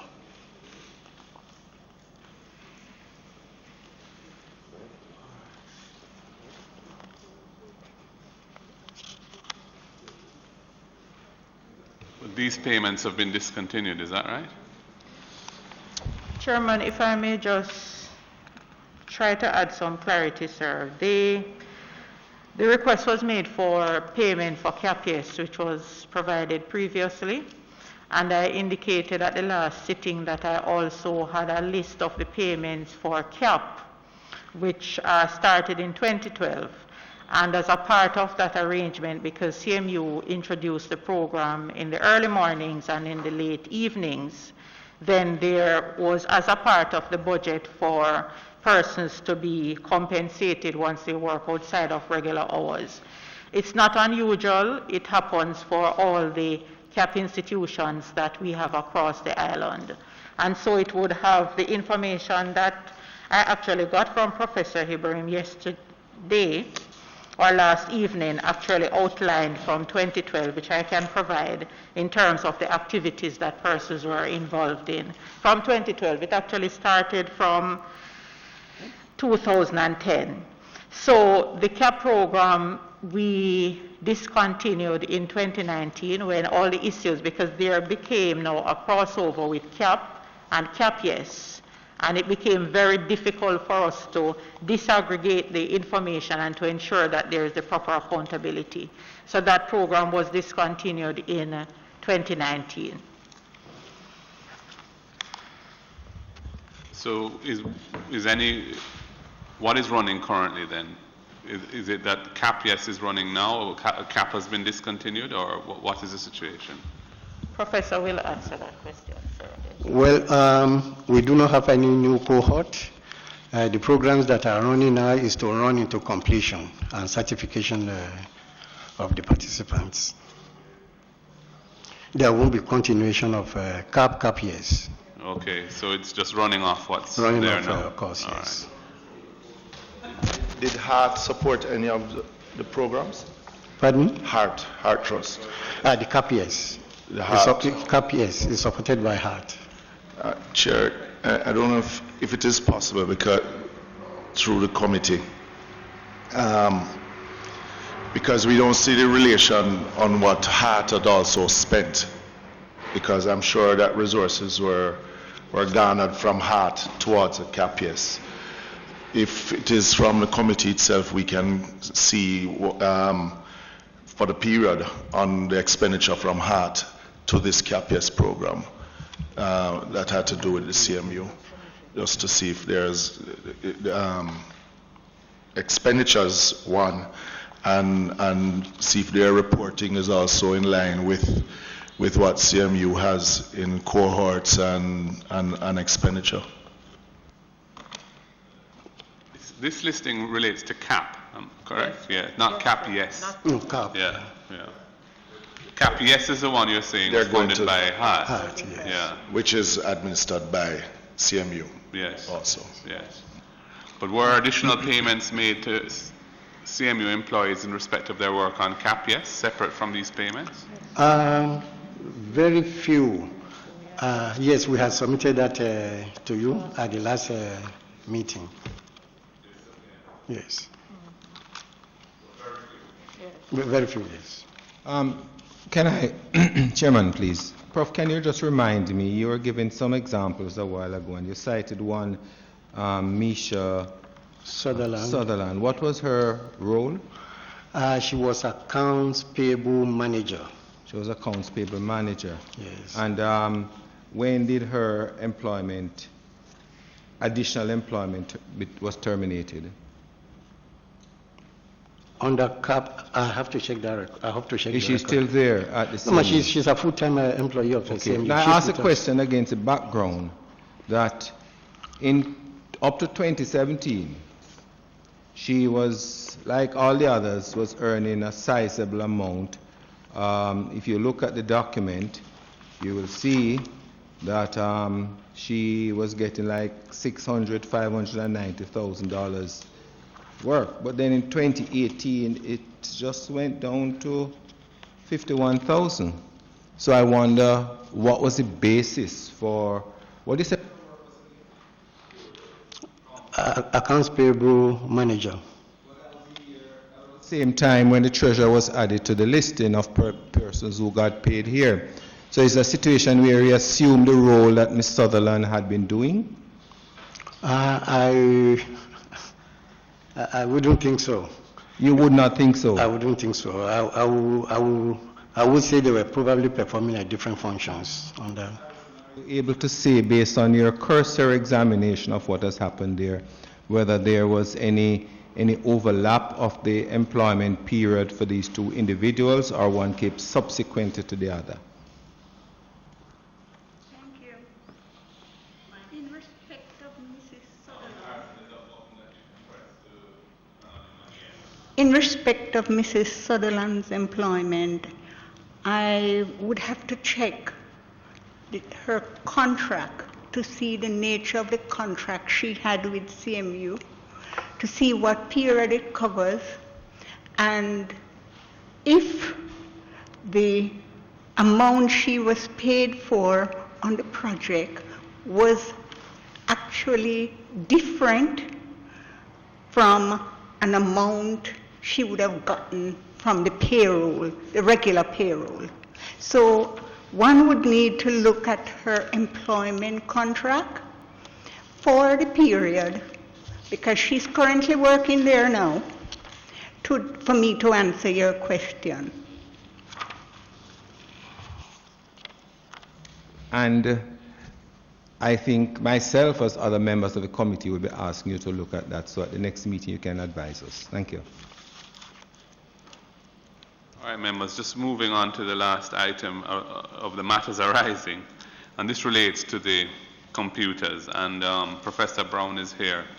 So, Professor, we were struck, I think flabbergasted is probably a better word, by what the report from the Auditor General said took place in relation to the procurement of computers by the CMU from this company that is referred to as Logistics Company 2 in the Auditor General's report, but which we have been subsequently advised by the Ministry was a company with the name ITZ Ship 24/7 Limited. In the report, on page 36 of the report, in paragraph 3.37, and I'll just read it to you. We were unable to determine the expertise and capability of the logistics contractor to deliver the computers. In fact, maybe I should start from 3.36, because that's really where the story begins. I'll start actually from 3.34. So $10.6 million was paid for the supply of computer equipment, which comprised 15 laptops and 2 tablets. Among other computer equipment, $10.58 million. And Appendix 3, which is on page 72 of the report, has a listing of the items and costs per item and the dates. We found weaknesses in the needs assessment, selection, and approval process, recording and identification of assets. The CMU management and council did not develop a procurement plan to guide purchase, inform the annual budget, and allow for the streamlining of cash flows for each financial year. Pointedly, the IT requirements were neither determined by an IT strategic plan, despite the existence of an IT department staffed by 15 persons. CMU and its IT department did not identify the specifications for the computer equipment. Despite having access to the enterprise version of a software suite, CMU purchased 3 individual licenses from a third party, that's Logistics Company 2, at a cost of $256,900 per annum. while our checks reveal that the software provider sold the licenses at an approximate cost of 60 US each, or a total of 25,000 Jamaican dollars, a difference of $231,900. It is our view that CMU did not obtain the most economical value as a result of a purchase through a logistics company instead of from the software provider. She goes on, or the report goes on, I should say. We were unable to determine the expertise and capability of the logistics contractor to deliver these computers. Also, there was no evidence of warranty conditions being provided, as there was no formal contract in place to govern the terms and conditions of the purchase. A review of the NCC listing, the National Contracts Commission listing, revealed that the company was not registered with the NCC to supply computers. Also, CMU could not indicate how the company was selected in a context where the company was not selected on a competitive basis. It was not selected on a competitive basis. CMU exceeded the Ministry of Finance spending limits for the computers by a cumulative $1,107,902, up to $146,744 in a single instance, and did not advertise a procurement opportunity for 9 laptops above the $3,000 US threshold, again, in breach of the government procurement guidelines, thereby depriving equal opportunity to other suppliers to participate in the bid submission basis. CMU presented no justification for purchasing laptops at a cost above $3,000 US, and the acquisitions were approved by the President without any input from the Procurement Committee. And they were reminded that the Ministry of Finance circular states no approval shall be given for purchase of a single laptop exceeding a sum equivalent to 3,000 US without justification provided and accepted by the entity's Procurement Committee. And that is Section 1, Purchase of Laptop, subsection 1.5.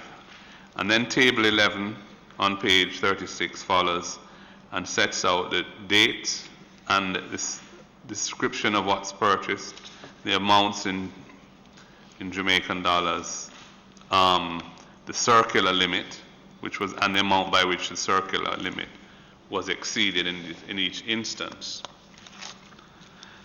And it goes on. We noted that the logistics company only presented a sales receipt that listed the item without any identifying marks such as serial numbers or the original invoice from the manufacturer or approved supplier. Further, review of the CMU's inventory records showed no evidence that the fixed assets were delivered, included in inventories and assigned to CMU staff. As a result, we were unable to identify 4 laptops valued at $2.16 million. 4 laptops valued at $2.16 million. Despite the lack of proper supporting documents, the purchases were certified and approved by CMU's management, including attesting that the goods were received in good condition. Given that the sales receipt had no serial number, we expect the person who received the items to record the serial number on the sales receipt. But that wasn't done. So, as I said, in Appendix 3, there's a listing of what was purchased from Logistics Company 2 for computers and other similar types of equipment, totaling $10.58 million. This is in 2018. From February, I think it began, right through to October. And striking items include 2 Samsung tablets, totaling $436,000. So, Prof. Brown, this is extraordinary, and we really would like to hear from you as to how this took place or what your views on it are. So I invite your response, Prof. Brown. Thank you, Mr. Chair. Just to note, I am employed to the University of the Caribbean Maritime University since the 15th of February 2018. So that was right about the same time when most of these purchases were conducted. I have no answer to the committee to say why these purchases were conducted, as to why some of the breaches. Prof, sorry, identified. you said you were employed when? The 15th of February 2018. 2018. Yes. And you are Dr. Noel Brown? Yes, sir. But if you were employed in 2018, how could the minutes of the council meeting of Thursday, November 16, 2017 indicate that you were confirmed for the position of professor? Well, I served as a member of the board since 2016. I was representing the University of Technology where I was employed at that time. So you were on staff at CMU on the day that it was indicated that you were confirmed as professor? No, I was not on staff at that point. But were you on the board? Council? I had signed my contract with the CMU. Or with a starting date in 2018, Yes, February? Sir. Yes, sir. I see. Thank you. Go ahead, Prof. Brown. You explained that you came on board Yes. in terms of actually starting work in February 2018, and that you were about to explain. So, Mr. Chairman, I'm not sure why, I'm not sure if I can give a good answer as to why these purchases were conducted and why the breaches outlined in the AG's report were actually took place. But what I can say is that I listened to your last sitting, and once I heard that I was invited to respond to these and the purchase of these computer and computer equipment, I started to do some checks, and the list that is on page 72 of the appendix, I took that list and I went, and with the help of the Treasury Department, I tracked down the requisition and the invoices for these equipment. And I must say, it showed that none of these equipment were requested by the IT department.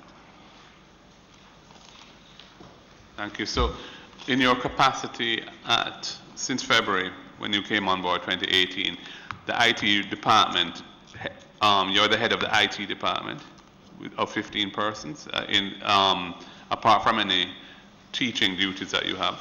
Just explain your relationship with the IT department.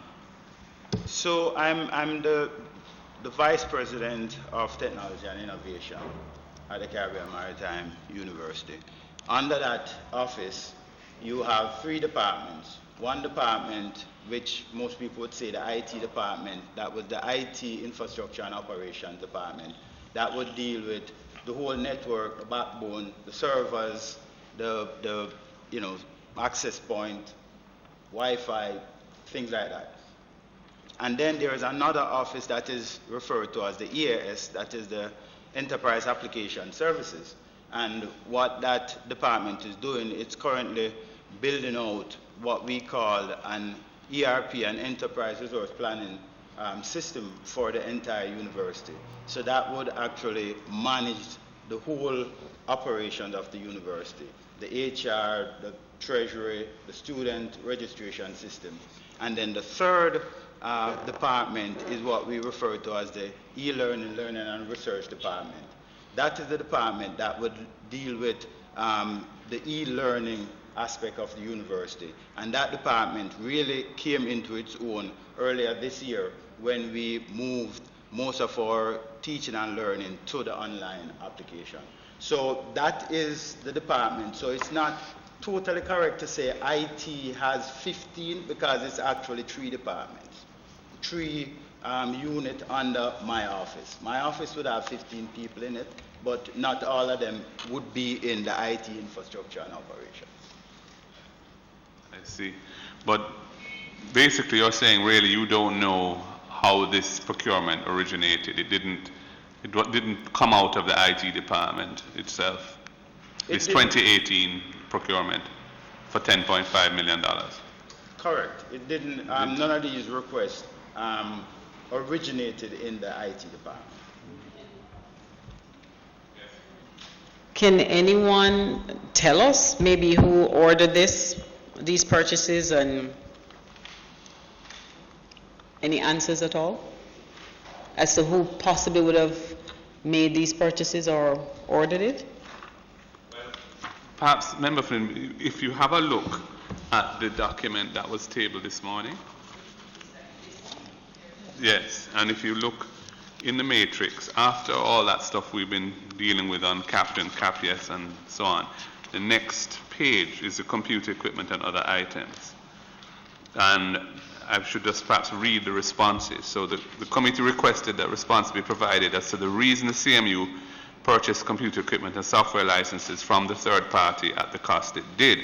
The response given is, according to the purchase requisition form, the software licenses were requested and ordered by the projects department through the office of the president. The CMU was invoiced by ITZ Ship 24/7 Limited for the licenses.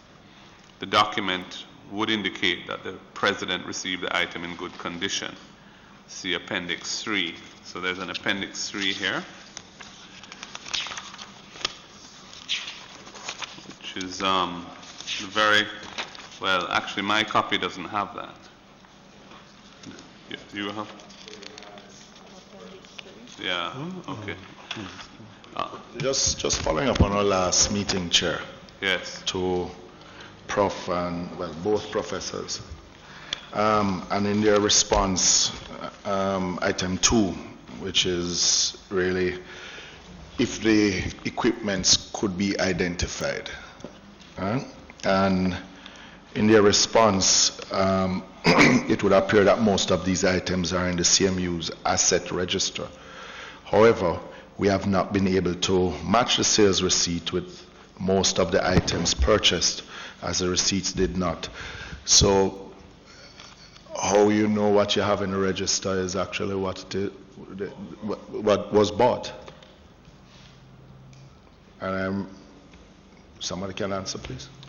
Yes, I anticipated such a question, but you can, if you look at the invoice, you see that the invoice carries no identifying mark of the equipment or the device. So really, there is no way to say definitely this invoice would relate to this piece of equipment. However, we, through my department, what we have done is that we have tracked when some of these items were identified or when they were logged in our asset register.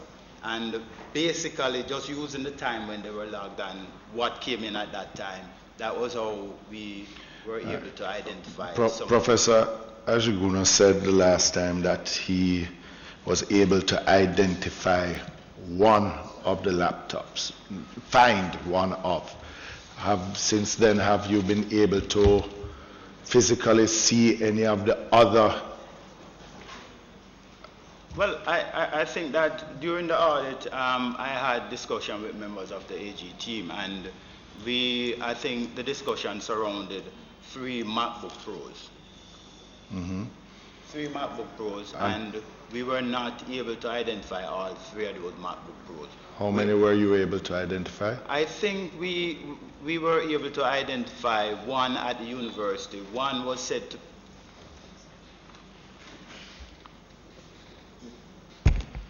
Yeah, right. Sorry about that. 1 was said to be with the FID, and 1 we were not able to locate. And who was that registered to? It's not in our registry. Okay. It's not on our register. So as a result of that, I was not able to... So how you know it's the same one that the FID has? It is a MacBook Pro. Yeah. But what I'm saying is that I can't say with any certainty. It's okay, but... On the last item related to the 2 Samsung tablets, and these 2 tablets, which were purchased for $436,024 for 2 tablets.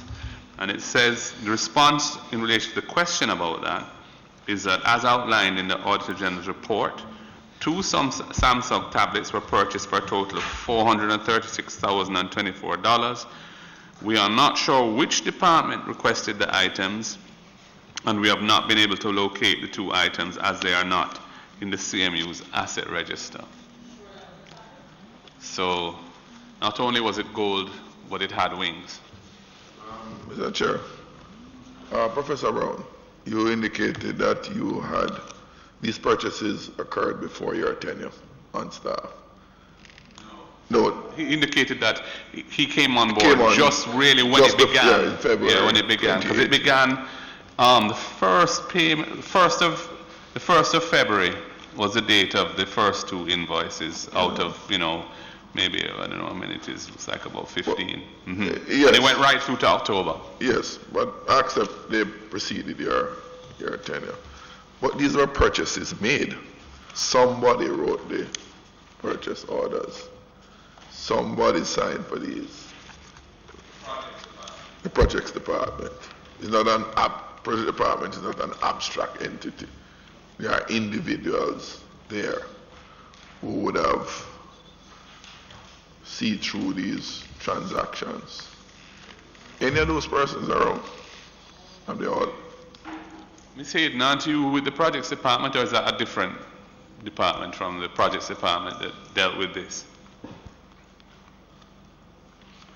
I am with the projects department, but I would need to see the relevant documents that come in. I work directly with the Office of the President, so from time to time things will come in and we sign for them, but it would require final approval from the Office of the President. So if someone from the project department signed for receipt, which is usually what happens, then the President countersigns, and anything we received is sent to the Office of the President and on to IT. Specifically to the President. Mr. Chairman, what is giving me a little challenge is that we hear about these offices and these departments. There are individuals in them. Who are these individuals? Who are the persons who literally sign for, make the requisitions, receive the things, sign for them, and somebody give a laptop or a tablet to somebody who would have to receive them? Who are these people? Are they nameless, faceless? Thank you very much. As indicated at the last meeting, there are 2 approaches to purchasing of laptop equipment and accessories. One is directly through the IT department, and secondly through the Office of the President. When the President buys item from overseas, maybe for cost reasons, when those items are delivered, sometimes they are delivered directly to the user of the item, but the IT will be informed. IT will in turn go and take record of those items, and then we allow the individual to sign for them. We also have the IT department who will buy equipment through the procurement unit. When you need a laptop, you need any computer equipment or accessory, you make your request to the individual. And when they are brought, when these items are bought, they are given directly to the IT department that we assign them to the respective users. I just want to, Professor Brown. Go on, I'll come. In the Auditor General's report, Appendix 3, I would hope that this would have been identified as Epsom VGA projector for $2 million and screen cost $2 million. No sign of that either. I have no idea of the purchase. I could go back to my department and I could look more into it. When I was employed to the university, what happened was that the system that they're using in the IT department was basically a paper-based system where these equipment would come in and you would log them and you would issue them to the individual would sign for it, and then you make 3 copies. You give 1 copy to HR to put on the person's file, and the individual will keep 1 and we will keep 1 in our department. Since I've been there, what I've encouraged my department to do is to find an open source program, and we're actually using Snipe IT. And using Snipe IT, what we do is that we code these equipment that comes to our department and we issue them out. And then also the system would send out an email indicating that this equipment was issued to you and things like that. So that is what we have been doing. Now, for the purchases that occurred before my time, I'm not sure why they occurred. So if I heard the chairman refer to the case of the 2 Samsung tablets that were purchased for 400,000. I'm not able to respond to the reason as to why we paid that amount for those 2 tablets, but I can say, and surprisingly, that 200,000 for the type of tablet in a Pro series is not unusual.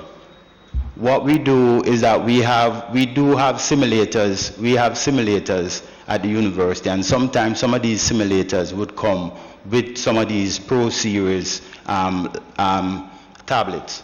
And these Pro series tablets are high-end tablets. They would have very good graphic card because they have 3D motion. People, let's say, are driving simulators. People could be driving using one of those tablets. But that would mean that the software would have been loaded on it. So yes. To cost you that price. Yes. Yeah. Yes. But this shows no evidence of that type of software on. Or that this is a Pro of any kind. This was purchased from a logistics company as a supplier who is not on the NCC list as a supplier of computer equipment. You're correct. So, and this was through the projects department for the office of the president. This doesn't sound like any specialist tablet equipment, such as your department might have been involved in buying. Fine. As an IT department. You are correct, because we have no identifying markers on this. So I don't know these tablets. I don't know where they are. I've never seen them. I don't know the quality or the specification of them, so I can't respond to that really. But yes. Ms. Hayden, you indicated earlier that these were purchased through the office of the president.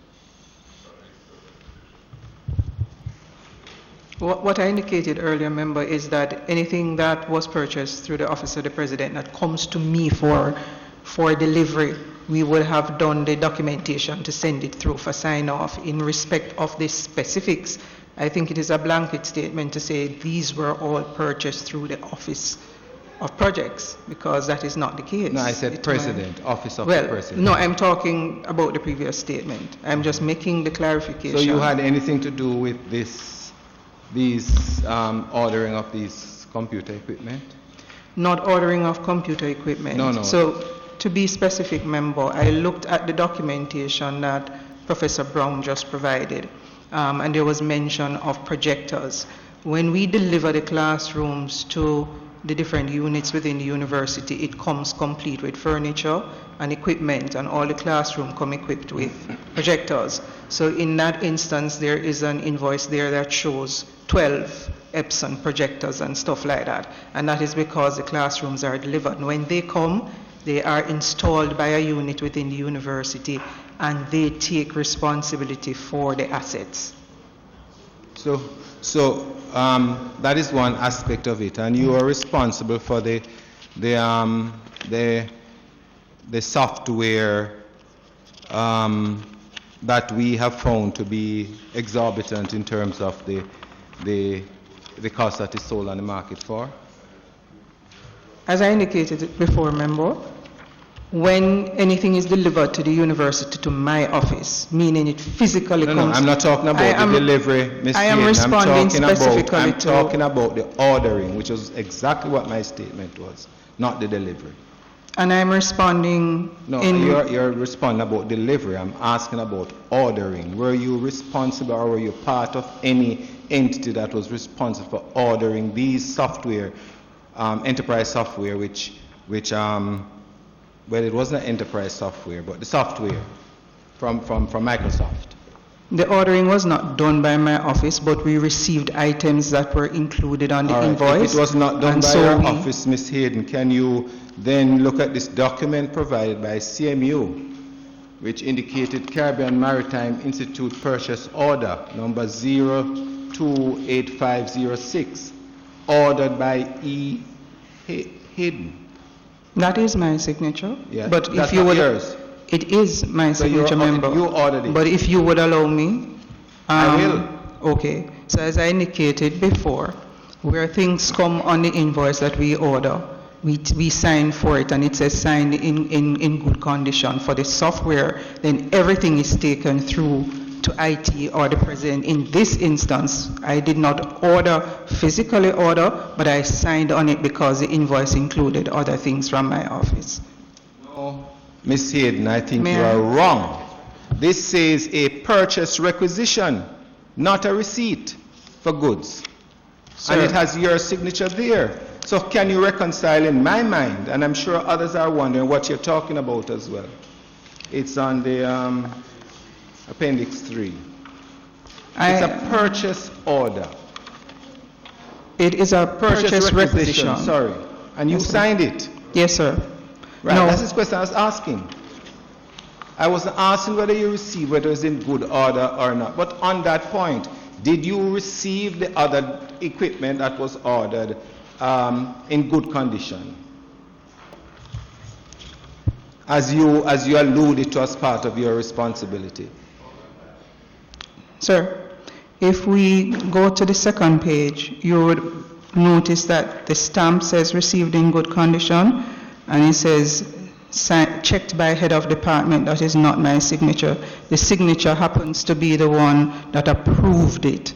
So I wrote up the purchase requisition because I got physical possession of the items, and they were taken to Professor Pinnock's office, and he signed received in good condition on the successive page. No, Miss Hayden.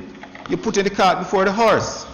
Are you saying, therefore, that is when you got those things and to sign up, you did the purchase order, the requisition, the purchase requisition? Because that's what you just told us. It is what I told you, sir. Oh. But where a purchase requisition does not exist, and it gets delivered to my office, and there's an invoice on it, and it is not unusual in terms of what has happened before. It is... So, Ms. Hayden, are you saying that's a CYA?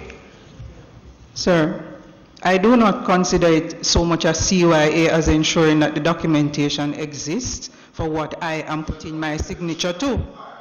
So how when you sign this purchase requisition, this particular one that we happen to be looking at, totaling $482,000 from this supplier called ITZ Ship 24/7 Limited. I mean, how did it occur to you? What did you think when you were seeing that CMU is buying all this computer equipment from that entity, and you're being asked to sign off on that as the head of the project department? So when I got it, it was physically delivered to my office.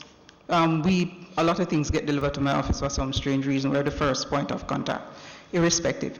It got delivered to my office, and an invoice was delivered with it. And I raised questions as to what it was for. I can't recall at this moment what this is for, but if it says what I think it is, then it would be for the simulator. And so inquiries would have been made of the president for things delivered. And so I signed the document and got it approved by him to ensure that the payment would take place and to also ensure that what we physically received I could account for. So this purchase requisition is after the event, after the order has been placed and delivered and the goods received. It was. This is you're signing a purchase requisition to, as it were, to put all the paperwork in place so that payment could be made. Yes, Chairman. One of the things that I remember Ms. Hayden saying very clearly, and I think everybody in this committee knows of my dialogue with her, certainly at previous meetings. What was very clear, Mr. Chairman, is that the President was running the organization directly, unilaterally from his office. In addition to that, he seemed to have been bludgeoning the staff to acquiesce to his decision-taking without any real and meaningful solutions. What the question I have for her, though, because even in some of the responses that she... Tana, I don't think we have to be careful with the language we use, you know, in terms of bludgeoning the staff and so on. We haven't really had any information here of that nature, and we have to be mindful of the wider context in which we're operating. So I would just ask that you phrase it with I can phrase it differently. Yeah. And that might have been assumed as a physical bludgeoning. That's not what I am saying. I think it was more of a subordination to take people's ownership of responsibility away from them via the department and say to them this was what was needed. I'm asking Ms. Hayden directly, was it a situation in your working capacity, being a manager in charge of a division, that you would from time to time say to the President, why am I being asked to do this? And you were given a response, because I am saying that you need to do this. Did you have a say in the matter if you wanted to do it or not? Member Anna, I do believe that is a very broad generalization that I cannot respond to. Mr. Chairman, a simple question for Ms. Hayden.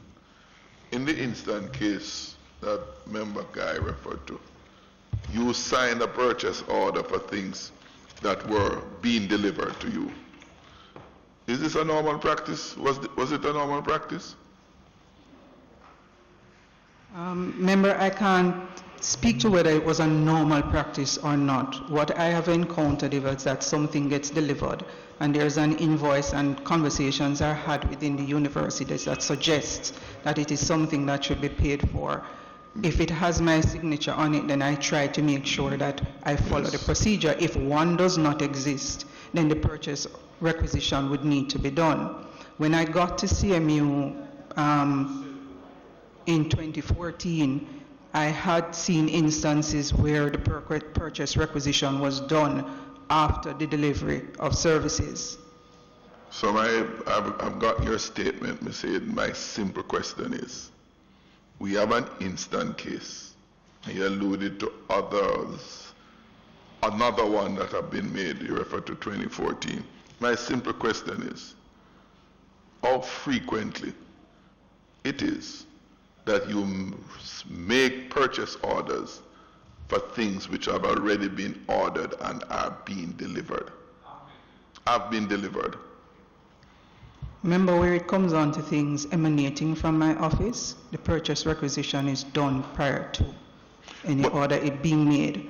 But where something gets delivered and an invoice is passed, I am being charged with executing, then I have to ensure that the necessary documentation in place. I cannot at this moment speak to frequency.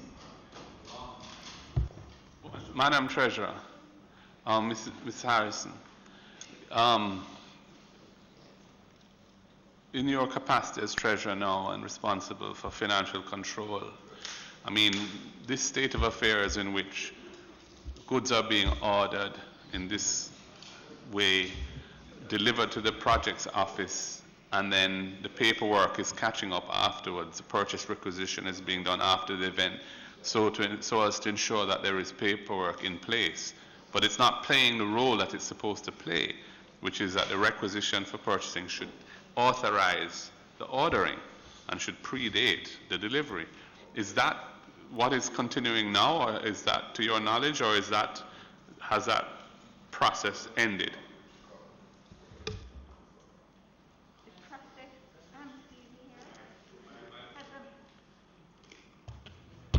The process I'm seeing here seems to have a missing step. There should be a purchase order prepared after the requisition is prepared. I'm not seeing a purchase order. After a requisition is prepared, a purchase order is prepared. The purchase order is prepared based on the procurement unit obtaining the proper quotations for the item. So at this point, based on what I've seen, because I go through all checks being signed, I'm not seeing evidence of transactions going through without purchase orders and requisition. So in regard to all these items, I'm not seeing any purchase orders.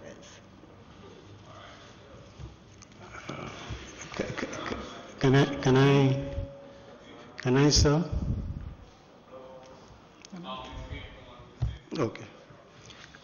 Just to also add, Chair, following members' question, is that when we recognized that we were getting several of these that did not emanate from my department, what we started doing was taking them directly to the offices. So there was a period when we no longer did that, and that has happened for some time, because we decided we were no longer going to take responsibility for the actions of others, so we took them directly to the emanating departments. Well, it sounds like it was very unwise to take responsibility for it, given the fact that the goods were already delivered, and we've seen the kind of prices and the nature of the supplier in this case, and so on. And, you know, the paperwork is being endorsed by your department with your signature after the event. Anyway, Prof, you wanted to say something? Yeah, thank you very much, sir. The process, as we see here, is not or should not be. But unfortunately, we had this experience previously, especially when things are bought from overseas for reimbursement, for example. So the items will be delivered to the university, and you see that to complete the necessary documentation, that is when you have the purchase order now written for such an item. But the question of reimbursement has been stopped at the university from last year, order from the Ministry of Education, and that has been supported by the new council. So the normal process now is to go through the purchase order, quotations and all those things, receive pro forma invoices, place order, item delivered, and the invoice delivered as well. I just want to ask the AG, in her assessment of all that, is there any other instances like this where just the process was no purchase orders, but yet requisition, or purchase orders and no requisitions? Is there any other evidence of things that we may not have seen in this report? Yes, through you, Mr. Chairman, I was really not aware of the process of the discrepancy until Ms. Hayden explained it just now. I would have to actually, because I'm really trying to match back what I have in front of me with what she has said. I would have to actually examine it to see the extent to which that process is actually accompanied the items that we identified. Or Ms. Harrison, is there any other issues like that, or like what you have just described, that you have picked up since you have taken up the post?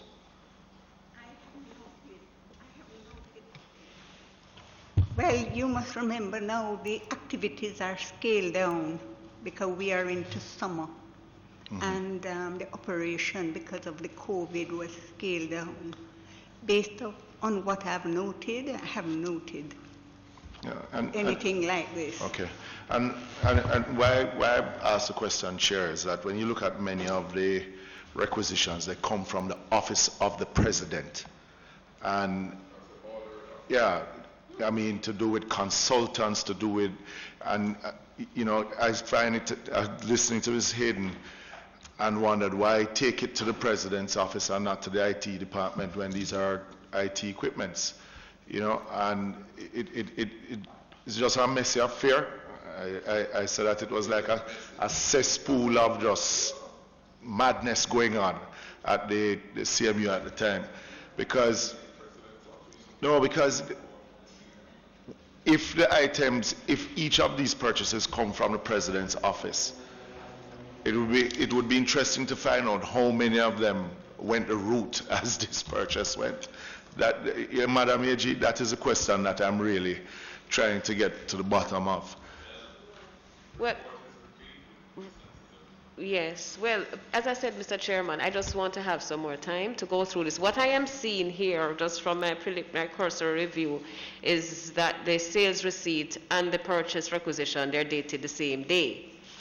So we just really need to study it more to see where the anomalies lie. Thank you. Prof. Acting President had indicated that the programs are now in the winding down stages. Now, I recall, Phillips can help me, a number of students had gone through the program, some were without certification, and some incompleteness, etc.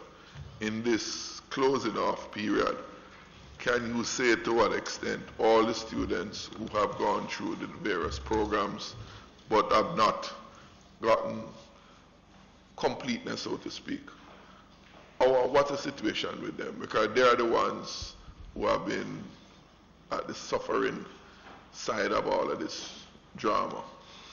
The only one that has that bottleneck was as a result of COVID-19.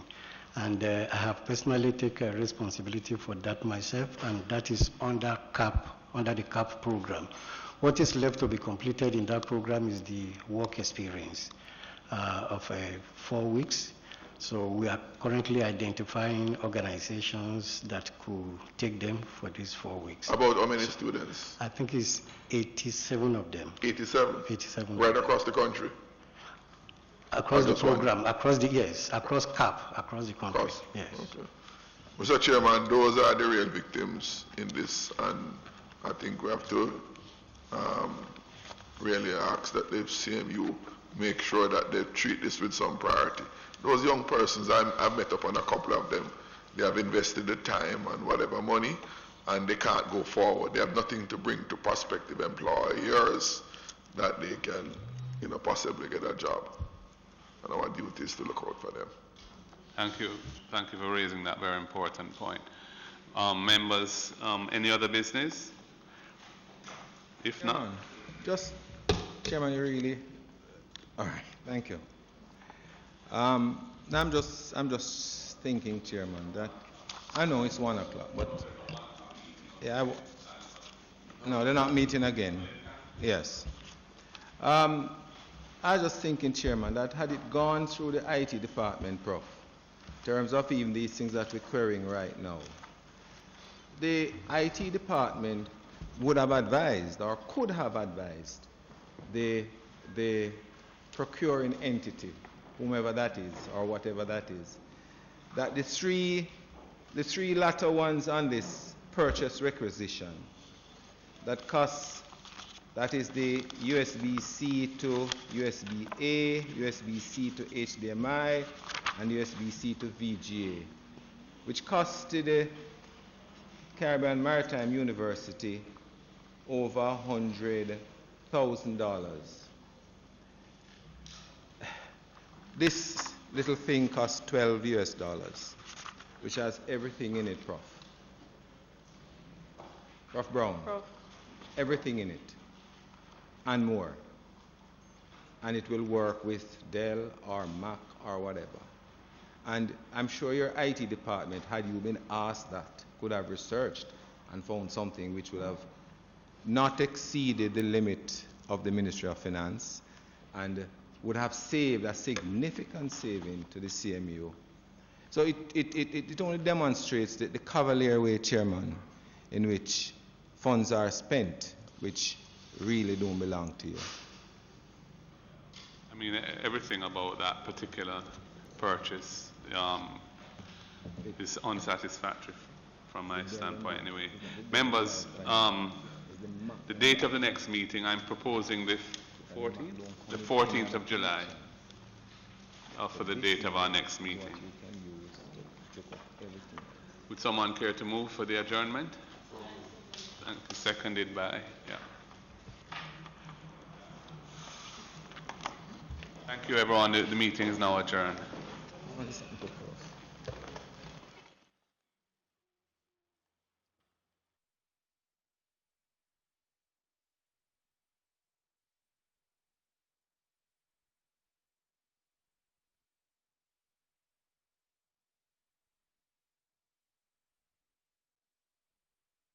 As an inner city youth, I'm a duty to know the laws and my rights. These laws affect all our self-interest and safety. The law says throwing garbage in public places or on other premises without consent will lead to prosecution. Masita